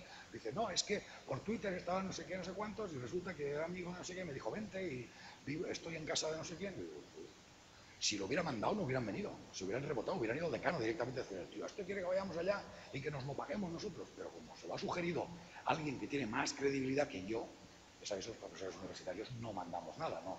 A ver, no tenemos credibilidad científica y autoridad sí, pero no credibilidad de esa. Como se lo ha sugerido un maestro o un grupo, allí estaba. Los resultados son sorprendentes, no son generalizables, no son en masa, pero yo me atrevería a sugerir que lo probaréis. Pero para probarlo tenéis que tener vuestro propio PLE. Si vosotros no lo habéis probado, si vosotros no habéis disfrutado del placer de aprender por consejo de colegas, porque ves lo que está leyendo un tío o una tía a la que respetas muchísimo de tu profesión, que sabe mucho y que comparte en internet lo que está leyendo, difícilmente podemos tirar adelante. Me estoy enrollando y me estoy acabando. Bueno, aquí tenéis algunas cosas. Para ir terminando, todo esto se quedaría en agua de borrajas y en una charla de decir, mira, aquel tío gordo que sudaba tanto nos contó y unas películas. Me gustaría recomendaros 2 o 3 libros, sobre todo a la gente joven. La gente mayor, lo siento, pero no tenemos remedio ya. Tenemos ya esto. Yo voy a hacer una confesión un poco personal. A mí la universidad me cambió la vida, por eso creo que es un derecho a que la universidad se la cambie a los demás. Yo, si no fuera por la universidad, hubiera sido pintor de paredes. Era lo que era mi padre y lo que trabajé de aprendiz durante los años de la carrera en verano y por lo tanto entendía perfectamente qué significaba tener una profesión en la que no te tuvieras que levantar a las 6 de la mano, que no olieras a guarras todo el día y que no te tuvieras que ir sucio. Esa es una lección fácil de aprender en aquella época ahora más complicada. A mí la universidad me cambió la vida y creo que es un derecho de los alumnos que pueden cogerlo o no. Pero en los últimos 10 años, las nuevas tecnologías y el contacto con gente del mundo súper buena me ha cambiado muchas maneras de hacer cosas. De hecho, yo creo que como profesores deberíamos reinventarnos cada ciertos años, porque es muy fácil caer en el aburrimiento y en la repetición. Esto es para jóvenes. En mayo publiqué un pequeño post donde reunía 2 o 3 libros. Voy a recomendar 3 y una cosa que llevo en la bolsa, 4, que os la voy a dejar. El primer libro es Martin Weller, el académico digital. Es la respuesta a una pregunta. Vale, soy profesor universitario, investigador, hago también un poquito de gestión, como nosotros. ¿Todo esto de la tecnología digital ha cambiado cómo me pienso a mí mismo y lo que hago? Utiliza 3 palabras para describir ese nuevo escolar. Digital, en red y abierto. Networked, open, digital. Esas 3 características definen tu vida, tu papel como investigador, como profesor, etc. Un escolar digital es alguien que utiliza la tecnología digital de una manera natural en su investigación, docencia. Primer libro. Si no lo queréis comprar, hay un blog donde está entero. Por capítulos es un poco fastidioso, porque está capítulo a capítulo, pero no hay que comprárselo, ¿vale? Si alguien me escribe, le diré dónde está. El segundo, esto es un clásico, Ramsden. Este libro es un game changer, es decir, un libro de esos que lo lees, te da un puñetazo y te deja todo lo que yo sabía, no sirve para nada. Tengo que repensar muchas cosas. Es un clásico de la pedagogía universitaria. Os lo recomiendo vivísimamente. Aprender a enseñar en educación superior, Paul Ramsden. Este es el tercero. Esto es el modelo de la UOC, publicado el año 2011, en octubre del 2011. La UOC es una universidad a distancia tradicional que se plantea en el año 2010 un cambio de mentalidad para adaptarse a nuevos tiempos. Ya no hay cursos o no quieren hacer cursos tradicionales, autor de materiales, consultores, trabajo de los alumnos en grupo individualmente y examen al final en centros asociados. Y la UOC, reinventándose, lo que hace en este libro es un acopio de todas y de algunas de las ideas que os he contado sobre entornos personales de aprendizaje, sobre el uso de herramientas web 2.0, sobre la necesidad de que los alumnos no sean solo receptores, sino también creadores, utilizando las herramientas de la Internet de artefactos en los que concentren los aprendizajes realizados, etcétera, portafolios, todas esas ideas. Y en caso de duda, cuando tengáis alguna duda, un capítulo de este libro, el que explica la filosofía del hacker, os resolverá todos los problemas. Pekka Immonen escribió este libro, prologado por Castells, hace unos años, en el 2002. Está online, entero, si lo queréis buscar. Este hombre define la ética hacker frente a la ética del trabajo protestante de Max Weber. ¿Y qué dice? Dice que hackers no solo hay hackers informáticos, hay hackers de todo tipo. Hay carpinteros hackers. ¿Qué es un carpintero hacker? Es un carpintero que cuando hace algo no ceja hasta que está bien hecho.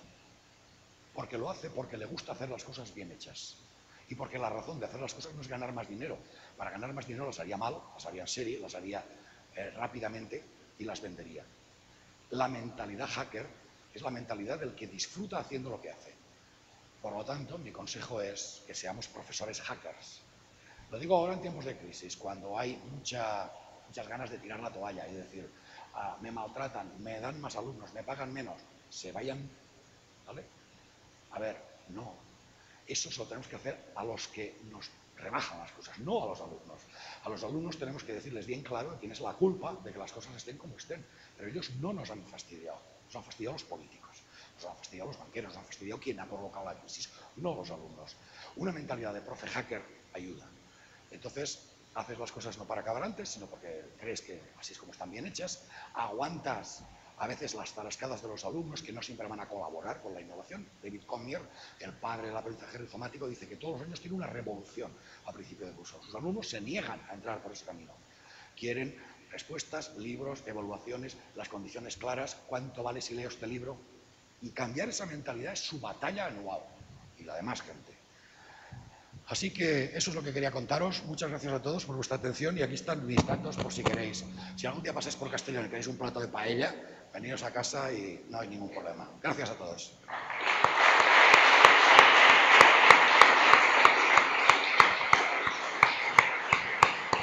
Bueno, te has pasado un ratito, pero te hemos dejado, ¿eh? Has sido consciente, o sea que estamos muy a gusto. Eli.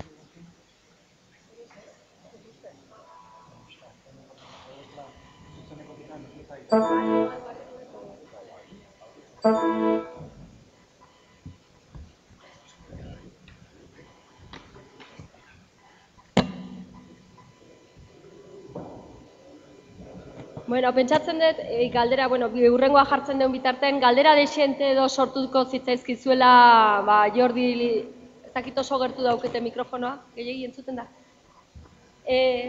Urrutira tingo naiz. Jordirekin, beti da, galdera pila bat sortzen dira, eta bukararako utziko ditugu. Eli prest dagoenean, jarraikingo dut, zehatzerapen pikin batekin goaz, baina, gero konponduko dugu.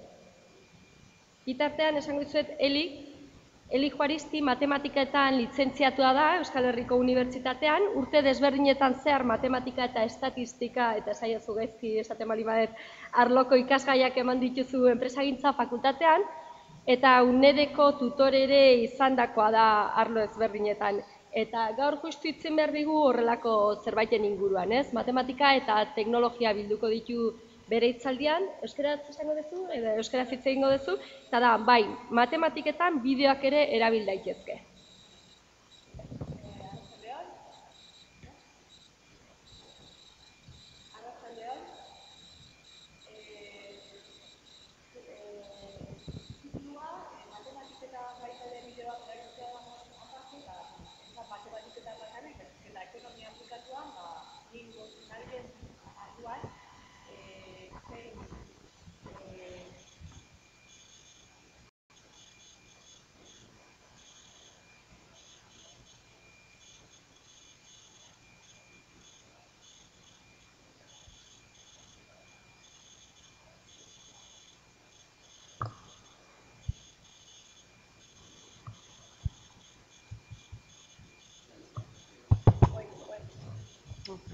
Interneten izugarrizko mundua dau, orduan hortik nabilela, bilatu nun, hemen Khan Academy deitzen den akademi bat, eta bertan izugarrizko bideo pila bat dauzkabe, hainbat eta hainbat arloi buruzkoak.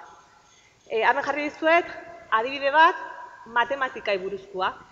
In this video, I want to familiarize you with the idea of a limit, which is a super important idea. It's really the idea that all of calculus is based upon. But despite being so super important, it's actually a really simple idea.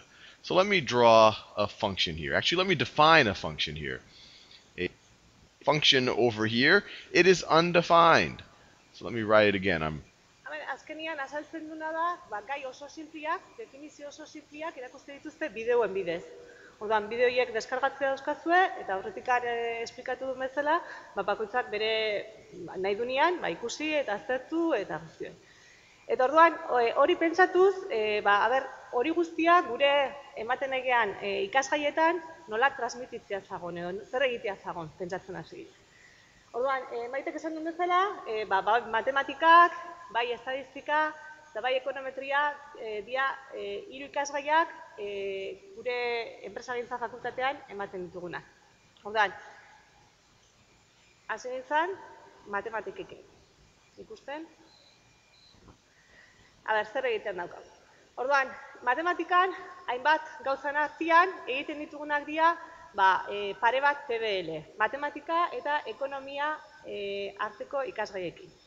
Orduan, PBL horretarako erabiltzen den informazioa alde batetik esaten dira klaseak, klasetan ematen dena, beste alde batetik bibliografia ematen dio, bibliografia hori erabiltzeko aukeria dukabe, bai liburutegietatik eta baita ere sarian, internetetik, eta bestalde, aurten pentsatu genuen, aurretik ikusita, Khan Academic hainbeste bideo dauzkala, geure bideotxo bat montatzia baita ere. Orduan, bideoa montatu genuen, eta hemen jartzei zuet, bestak izagatik ez du diren.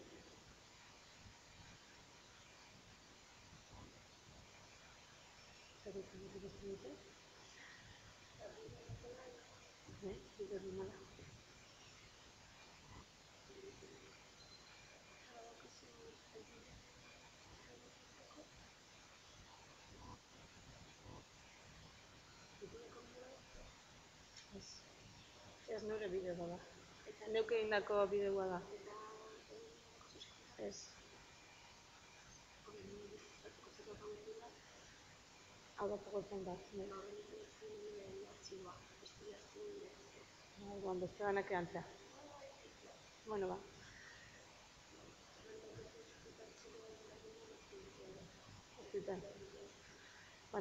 hor zan bideoa, dana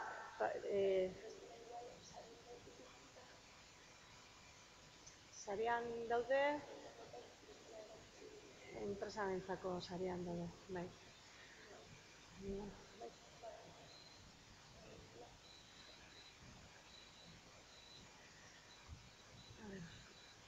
Sarian bada. Eta ez du atxezea egitea teknologiaren hori.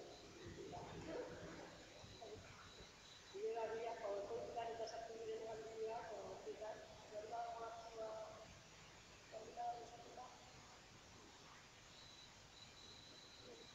Interesante, ¿verdad?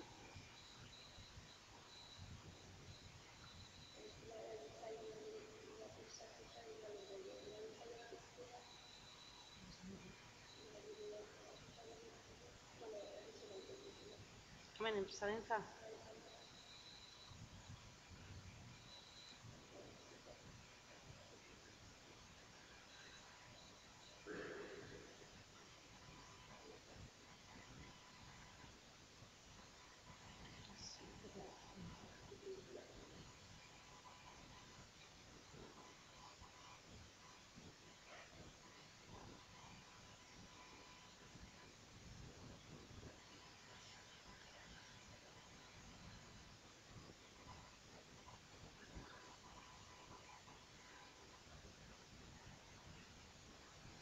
Vamos a ver cómo se realiza el problema 4 de optimización.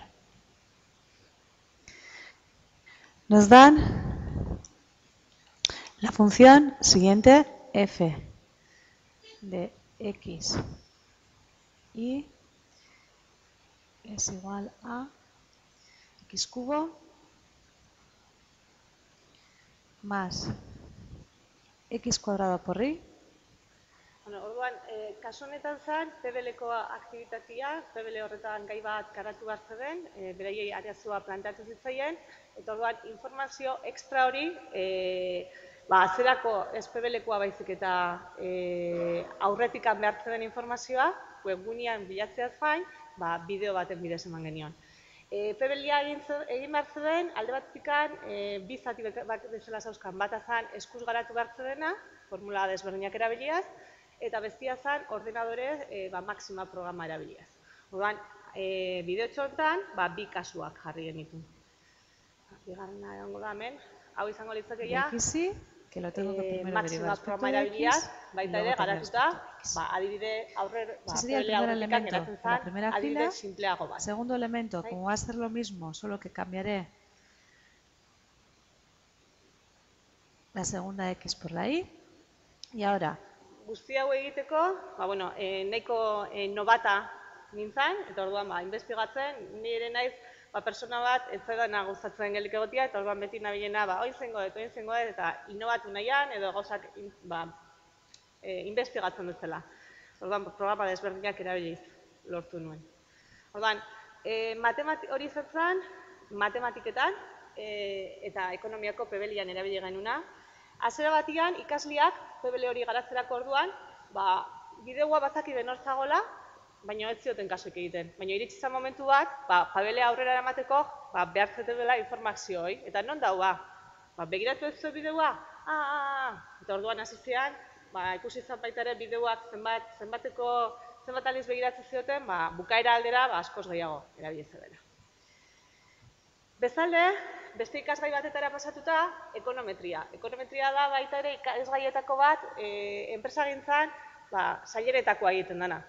Orduan, pixkat erraztearen alde, eta pixkat divertigarriago egitearen alde, baita ere zerbait desberdina egiteko asmotan. Orduan, ekonometrian egoten dira atal desberdinak bezala. Atal batzuk dira klase magistralak, teoria egoten dena, eta beste atal batzutan, ariketak taldezka garatzen dituzte, banaka eta bar, eta gero baita ere daude ordenadoreetako praktikak. Ordenadoreetako praktika horiek egiten genituen, eta egiten ditugu, programa informatiboko bat erabiliz, eta urtero ordenadoretara joaten geha, eta zera batian, ni azaltzen joaten naiz gai bat, ordenadorea erabiliaz nola ebazten den, eta gero bereiek hori egiten dube, erreplikatzen dube, ariketa desberdinetan. Eta gero, bukaerako, ekonometria gaiaren bukaeran, dago lan bat egin behar debena taldeka, eta gai horretan, lan horretan garatu behar dute guztia, ikasi dute guztian zehar, eta ordenadorea erabiliz. Orduan, nola sartu pixka bat bideo asunto hau? Hau ere, antzera eginda, izirrek neu klasian esplikatu beharrian, ordenadorek bideo tutorialak sortu nituen, gai desberdinetarako, eta horiek kolgatu nizkien. Orduan, horiek ikusten joan zian baita ere. Orduan, berriz ere berdina gertatuko zen, ze ez daukat. Zean, orduan begira, esan dugu, nun bilatu dugu? A ber, bilatzen da.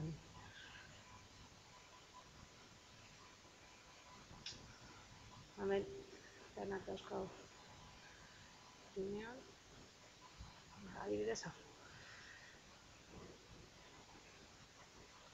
Hau da, gai bat, ekonometrako gai bat, Gaurkoan, heterozeaztate adibide bat egingo dugu. Horretarako, bi aldagaien arteko erlazioan, heterozeaztate arazorik dagon aztertuko dugu. Aldagaiak PIB, barne produktu gordina eta enplegua edo lana dira. Hasi gaitezen adibide honekin. Sort of observations, eta esango jot, aurrekoa, gai hori nola garatzen den ordenadoreko programa hori erabiliz. Orduan, bereiek jarraitzeko moduan dira baita ere. Orduan, gero hori guzti nire aldetikan, eta ikasliei zer? Ikasliei esan dut eskatzen zaiela taldeko lan bat, urte osoko guztia, ikusten dian gai guztia garatzeko.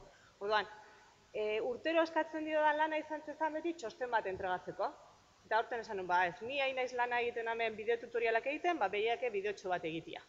Orduan, beraiei ere bideo bat eskatu nien. Orduan, ikasleak ze? Talde lan hori bideoetan. Orduan, bi adibide jarretan euskan baita ere bilatuko eskizuet Vimeo honetan. Orduan,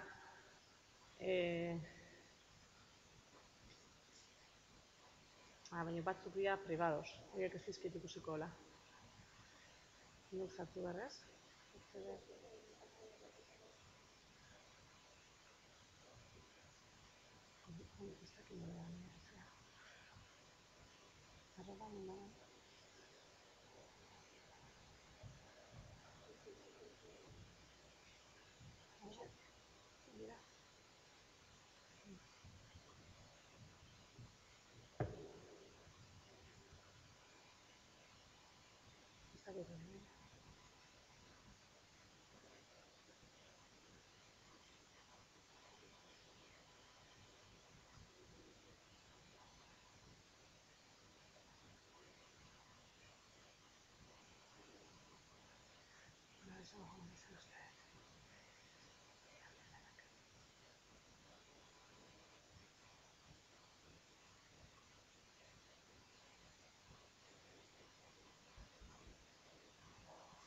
Neuzkan, talde lan desberdinak igota, talde desberdinenak, eta jarri eta neuzkan, bi adibide.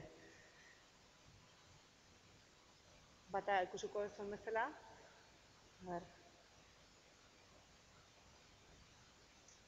Kaixo, Gusta izan. Batzen diren eta Sara gara, eta, grabazioen bitartez, klasetan ekonometria irakasgaian emun ditugun hainbat gai, ISIRREG programa bitartez, aplikatu ditugu, eta ikusiko ze ikasi duen eta praktikan jarri. Horretarako gure lana burutzeko aukeratu duen eredua ondorengo hau izan da, eta ikusten duzu moan bi aldagai exogenodako. Beraiei ere lehenengo aldiz esan nienean bideo bat egin bertze dela eta gainetikan esplikatzen eta guztien ahotsak entzutian nahi nitula baita ere eta guzti hori izan zen lehen shock bat bezala. Baina gero azkenean zein programa erabiltzen nuen eta pixka bat lagunduz eta horrela, hemen daukadan jarri dizudan adibide hau da onenetakoa. Beste batzuk aldiz, beti bezala ez, batzuk hobiak daude eta beste batzuk txarrauak. Adibidez, biak jarrita neuzkan aurretikan ere. Batzuk programa hori jarraituz eta guzti hori ondo inez, eta beste batzuk beharien... Kaixo, gu taldean Dani Moreno, Neraz Bizarreta, Xavier Martínez eta Liana Zabalagara, eta orain aurkeztuko duguna da gure ISIRREGen bitartez egindako ekonometriako lana. Lan honetan, ekonometria ikasgaian urte guztian zehar, klasean emandako materia guztia nola praktikan jarri ikasiko dugu. Gu planteatutako eredu bat erabiliz eta honekin hainbat azterketa eta hipotesi. Hori da, batzuk egin dute oso lan txukuna, eta beste batzuk bideoa egiterakoan eta oraindik amentzat aurrera pauso batzuk egin behar dituztela, baina aurretik goizian jardun duena esaten bezala, animatu oso ondo eta hurrengorako hobeto bezala. Hauek bere mobilakin grabatuz eta soratu berrian ibili zian, klasean esandako gauzai hainbeste kaso ez zietelako. Baina oso ondo. Jarraituz, pasatzen naiz estatistikara. Orduan, beste ikasgaietako bat nik ematen dena da estatistika. Orduan, estatistikan arlo zati desberdina ditu eta baita ere nahi nun zerbaitian innovatzia, zerbait desberdin egitea. Orduan, ez bideoak eta pixka bat neu saturatzen hasitan nagoen, orduan zer egin. Orduan, joan nintzen egun batian eta esan nien ikasleai, lista bat pasatu nien, eta esan nien ikasle bakoitzai. Aber, mesedez, bakoitzak bere bi hobi idatzi. Listan, idatzizkieten bi hobi. Eta pentsatzen duten, hau zertara dator bain, euskalo zertan astea di joan. Esan nien, esplikatuko izuetan mendikan pare bat azutara zertarako da. Gero gaiak ematen jarraitu genuen, ariketak egiten eta gai potolo bat, gai batzuk bukatu genitu nian, esan nien, oain egin behar dezuena da, ikasle bakoitzak, zuetako bakoitzak, ariketa bat asmatu, gai erlazio bat, honek ere ez diterten dugu, bai? Zan bakarrikan gaian erlazioa, gai erlazio bat emanien, bakoitzak gai bat aukeratu behar zuen, eta gai horrekin erlazionatuta eta bereiek jarri zuten hobiakin, ariketa bat asmatu behar zuten. Horrekin zer lortzen nuen? Bakoitzak bere ariketia asmatzea eta pixka bat gainetik ez asmatuta enuntza bat planteatu bakarrikan, baizik eta ebaztia. Nahi nuna zen, gero guztiak nik isigitzen dituen foro batian Moodleen eta guzti horiek ariketa berri bezala jartzia, eta gero zetorren bukaerako kontrola, froga, gai desberdin horiekin erlazionaturikoa, esan nien, ariketa gustatu ezkeo, konprometitzen ditzala gutxienez, ariketa bat bertara horietatik aukeratzea. Orduan, ikasle kopurua nahizkoa handisa zen, gehienek hobeto edo gutxi xau egin zuten, batzutkin geratu nintzen izugarri harrituta, izugarrizko enuntza honak zauden, hola esateko, Jesus, nik enuntza horrelako jartzen badizuet, ez zate gai izango, ariketa egiteko ez da pentsatu ere, eta zego jartzea zuenei, izugarrizkoak zauden, eta beraiei klasean zehar, komentatzen joan ditzen maietik, oso maila hona zagola, eta hala. Foruan nik ariketak ez ditut zuzentzen, baizik eta nik foruan uste ditun alde batetik enuntzeuak eta bezaletik ebazpenak. Eta suposatzen foruan beraiek joan bartzi dela zuzentzen. Ez dakizun bagarrengo ariketan dago arazo bat, gezki dago hau eta hau. Azterketa egun hori, kontrol egun hori hurbiltzen ari zenean, konturatu nintzen, batzuk egitezen dela foruan parte hartu, baina beste askok ez. Eta orduan, ariketa pila bat zijoaztela hor, erdipurdi zaudenak. Nik nola ez ditut zuzentzen. Azkenean, foruan gehien parte hartu duna neu izan naiz. Baina, bueno, beste 10 bat personak ere, baita ere, ariketa hau gaizki da, bestia ondo, bestia ez dakiz zer, hau nola egiten da, hau zergatik eta bar, pixka bat, ondo, emaitzak onak, hori pixka bat, hobetzeko, hurrengo urtera begira, hobetzeko, eukiko nukena izango zen.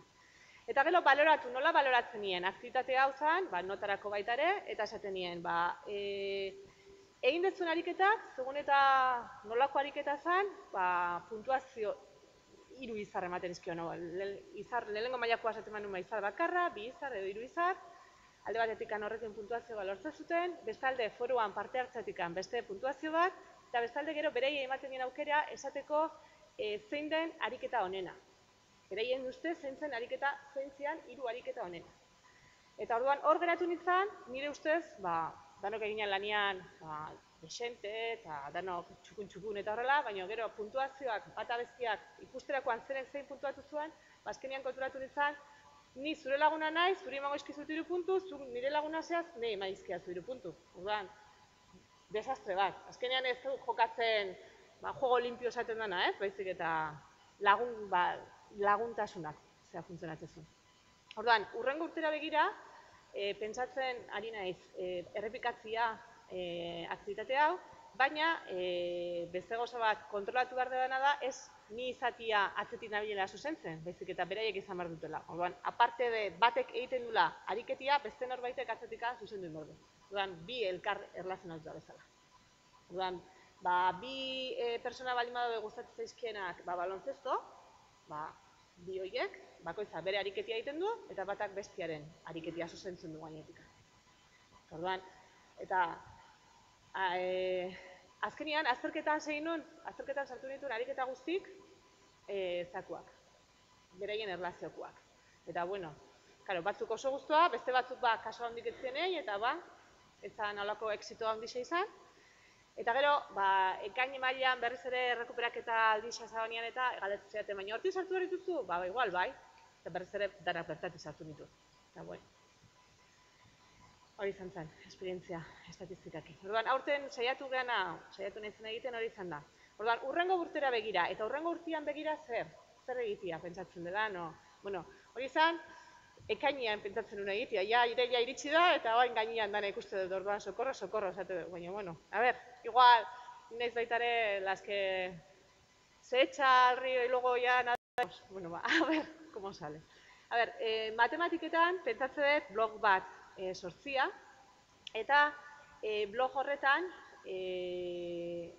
asmakizun, azertijo, erronka matematiko desberdinak jartzia, matematikakin erlazionaturiko berriak jartzia, irudi kuriosuak, bideuak, asmakizunak hau zein da, pista batzuk emanez zein personai famosua dan.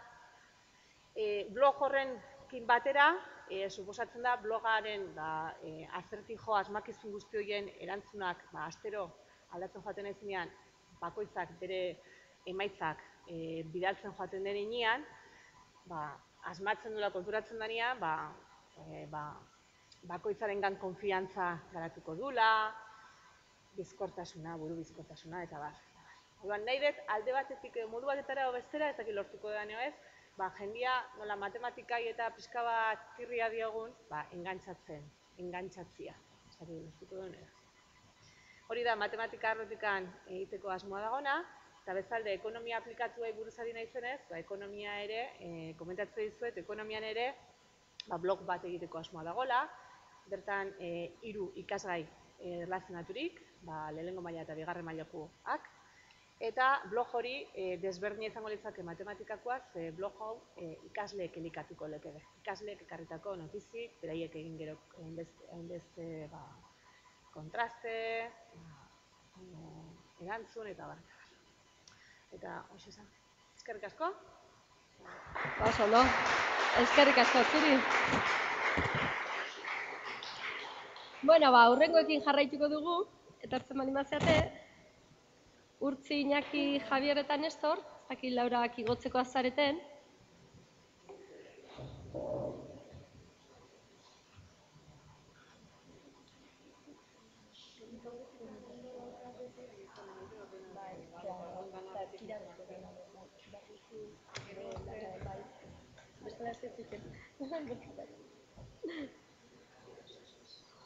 Bueno, zabaltzen duten bitartean urrengoa, Urtzi Markiegi eta Iñaki Belez de Mendizabal izango dira urrengo hizlariak, eta Iñaki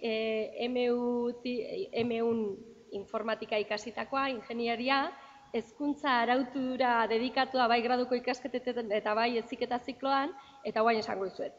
Graduan informatikako 2. 6 hilabeteko koordinatzailea eta telekomunikazioetako 6. hileko hori da, holako zerbait, 6 hileko koordinatzailea.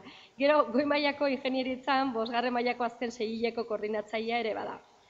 Eta horretaz aparte, beak esaten du beste gauza asko, eta ikerketak software askearen eta segurtasunaren inguruan landuak horiek direla benetan gustatzen zaizkizunak, ez? Hori igual izaliteke politxe esateko, adierazteko. Eta Urtzi Markiegi, Mondragon Unibertsitatetik informatikan ingenieria, 2000. urtetik irakaslea da, Goi Eskola Politeknikoan ingenieritzan, zein heziketa zikloan.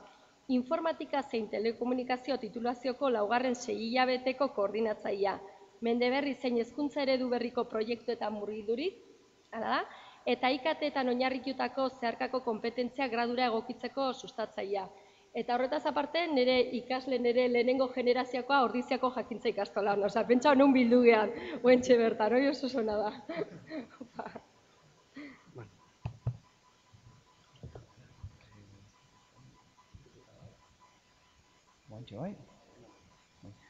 Bueno, buenas tardes a todos. Entzun zait edo...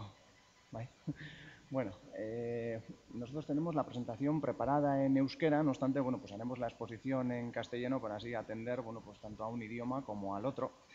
En primer lugar, pues daros las gracias por estar aquí y, pues por escucharnos. Venimos a contar una experiencia que, pues viene a ser el escarmentar en cabeza ajena. Esperamos que os sirva al resto para ver pues dónde se puede mejorar haciendo muy poquito esfuerzo. Como ya hemos comentado, Urtzi y yo coordinamos varios semestres, entonces, pues hemos visto que tenemos determinadas carencias, etcétera. Y pues en este curso en concreto, pues gracias a la ayuda de Javi y Néstor, que están ahí apoyándonos a nosotros dos, pues venimos a contaros esta experiencia que hemos vivido, que en este caso ha consistido en utilizar Moodle para coordinar, pues 2 PBLs. Partimos de un escenario de segundo curso de grado. El año pasado ya detectamos que teníamos ciertas carencias en cuanto a la coordinación y la comunicación, y el curso era más simple porque únicamente teníamos un grupo de informática.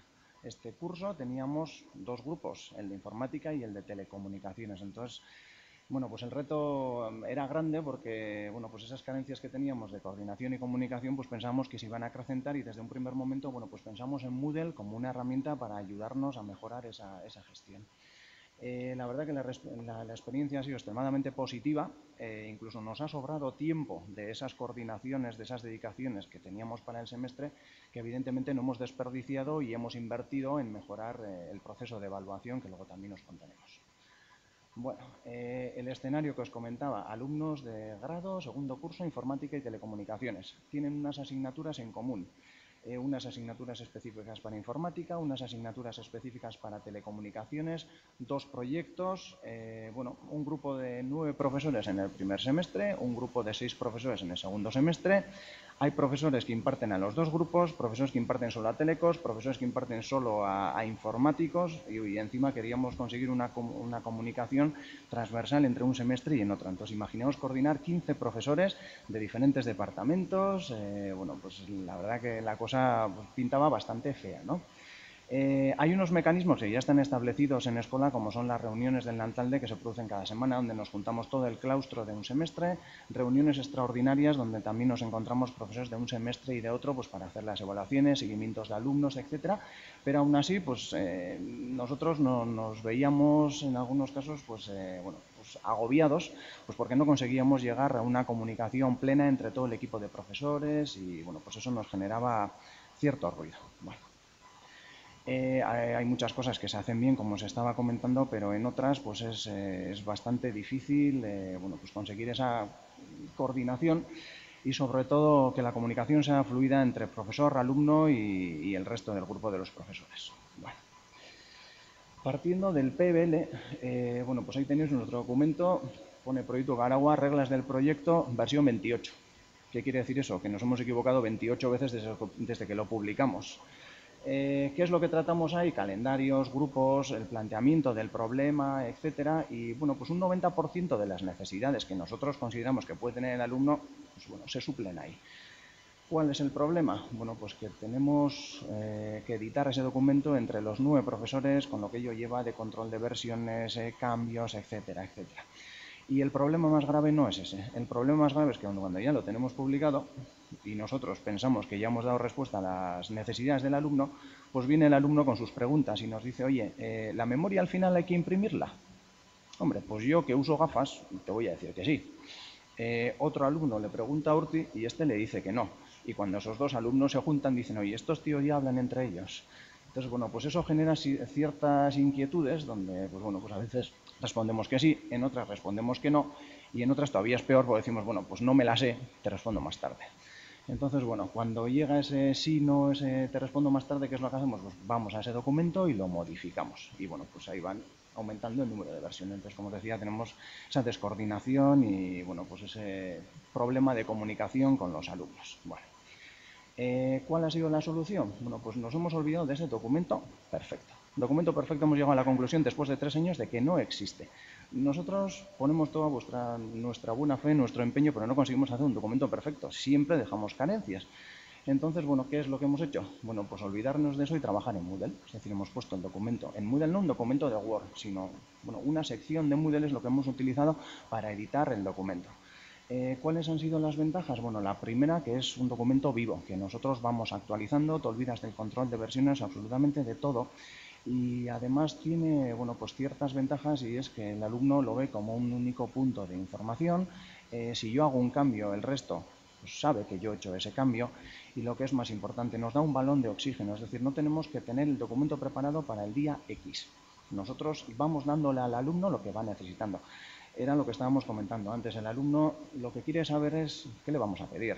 Y qué le vamos a pedir en el sentido de que si le damos todo, se va a ir justo al final. Es decir, todo el proceso de reflexión, de sintetización, se lo va a saltar y va a ir al producto final. Entonces, lo que nosotros le vamos dando en este documento vivo es lo que va necesitando en cada una de las etapas. En la etapa de análisis, lo que necesita. En la etapa de reflexión, lo que necesita. Bueno. Entonces aquí tenéis un ejemplo que, como os decía, es pues, para que veáis que no es un documento bueno, pues de Word, bueno, pues es una sección donde tenemos bueno, pues diferentes apartados que vamos modificando.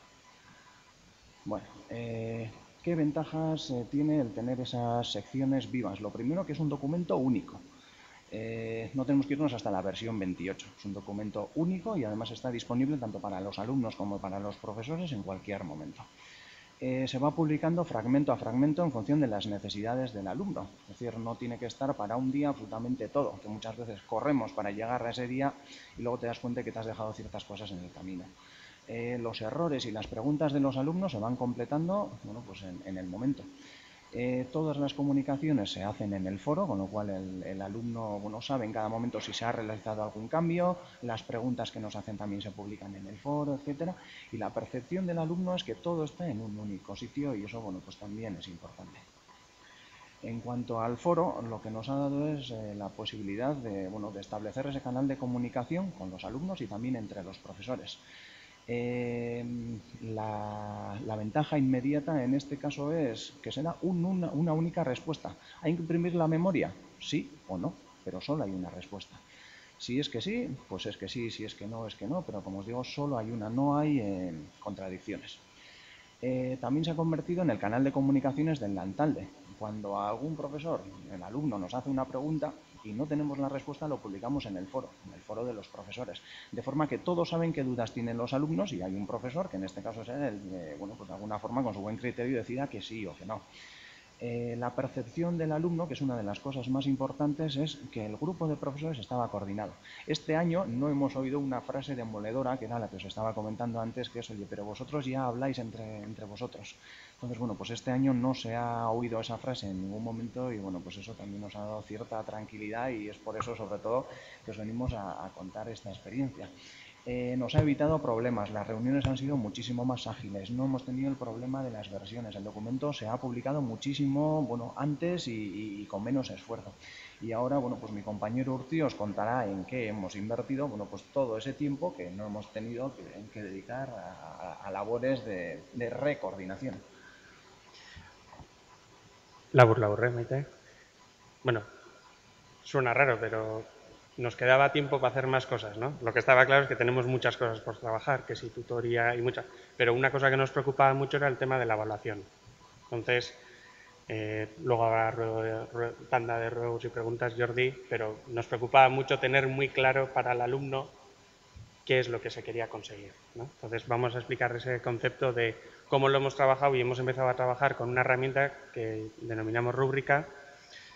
Somos ingenieros y lo hemos implementado en un Excel extraordinario, que no se ve nada, pero para trasladar las ideas básicas, pues decimos, por un lado hemos puesto los resultados de aprendizaje, que para nosotros es parte de la Biblia. Bien, luego lo que hemos creado era algo que hasta ahora no trabajamos, era bueno, pensar en cuándo y cómo le íbamos a hacer esa evaluación del proyecto, de esas partes del proyecto, y también lo que hemos hecho ha sido definir los niveles de cada uno de esos resultados de aprendizaje que consideramos que era flojito, bien, muy bien, excelente. Siempre con márgenes, para... Bueno, luego habrá opción. La idea principal es que con esto el alumno es capaz de saber desde el principio del proyecto, bueno, pues cuál es el objetivo, a dónde queremos llegar, cuáles son las reglas de juego y también en este sentido, a medida que va progresando el proyecto, dónde está. Bien.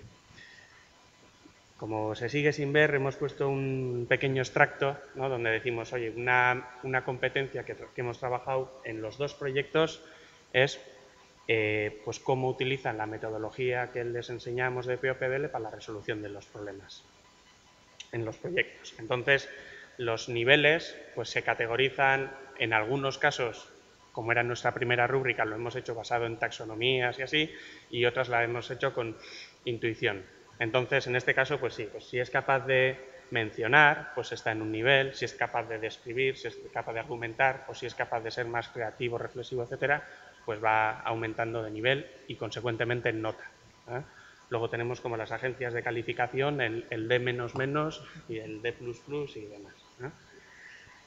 Bien, con esta rúbrica, al final lo que hemos conseguido es, como os decía, que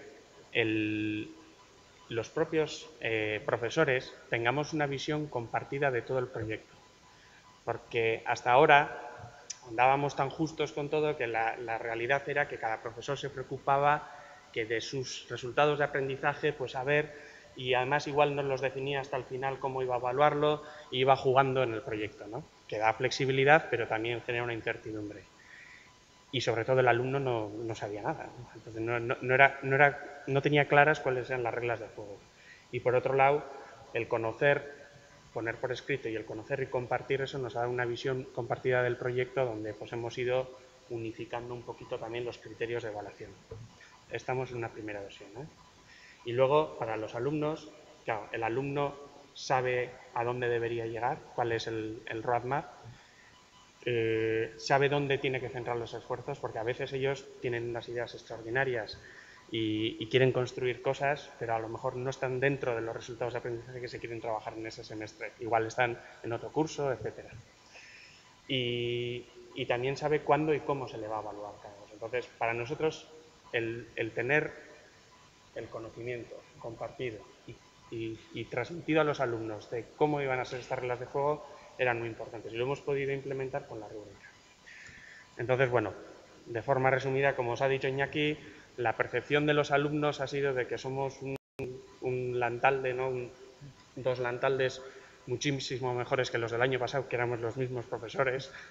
Pero bueno, sí es verdad que nosotros mismos también estamos contentos porque hemos conseguido un beneficio en tiempos que nos ha servido para trabajar cosas que nunca llegábamos, ¿no? Por lo que hemos conseguido una eficiencia de la que estamos contentos. Y luego la evaluación, ¿no? El tema de que el alumno ya no se preocupa tanto de que funcione y el producto, etcétera, sino que se preocupa de mirar esa tabla de rúbrica porque esas son las reglas de eso es lo que me van a evaluar, ahí me van a poner las notas, luego eso debe ser lo que debo de aprender, ¿no? O lo que me tengo que centrar. Entonces nos parece una herramienta muy potente, pero tenemos que decir, bueno, sigo con la parte de rúbrica, que tenemos que seguir trabajando. Hemos hecho una primera versión, le vemos oportunidades de mejora y adelantamos, ¿no? El año que viene ya estamos, este curso, trabajando en la nueva rúbrica. Y luego, pues que tenemos un par de ideas, ¿no? Que queremos seguir reforzando en la colaboración entre los semestres para que la percepción del alumno también sea lineal. Y luego, pues muchos de los contenidos está relacionado más con las TICs, ¿no? Que vamos haciendo, pues la documentación que explica cómo hay que hacer la documentación, ¿no? Entonces, eso lo hacemos nosotros, tenemos un documento, también lo tenía el semestre de Iñaki en otro, pero en estos cursos que hemos visto que hemos creado, en estos 2 cursos que hemos creado de Moodle, pues ahora lo que hemos hecho ha sido un copiar y pegar, ¿no? Pues tenemos la idea de sugerir por ahí para que se genere un metacurso en algún sitio donde se explique la documentación donde tiene que estar, ¿no? Bien sea un metacurso de Moodle, bien sea en la página de la biblioteca y publicarlo para quien sea, para que se entienda en MU cómo se hace. Y luego, si tiene que haber alguna serie de observaciones más concretas de cómo queremos hacerlo en ese semestre, pues se añaden ahí, ¿no? Y creo que no me faltaba algún detallito. Pues muy bien, fenomenal. Sí, Listo. digo, por quitar un poquito los segundos, les podéis aplaudir, ¿eh? O sea, no estaba en la rúbrica. No estaba en la rúbrica. No estaba en la rúbrica. Luego ya hablaremos de eso al final. No sé si a Jordi le habrá gustado lo de la rúbrica y eso, bien. No es pregunta capciosa, ¿eh? Luego hablamos del tema ese. Yo también uso mucho, pero ha habido un comentario que ha sido muy curioso, que luego igual podemos comentarlo al final en la mesa redonda. Si os animáis, ahora hacemos una pausa en vez de media hora, 20 minutillos para el café, y así ya recuperamos esos 10 minutos que vamos de retraso.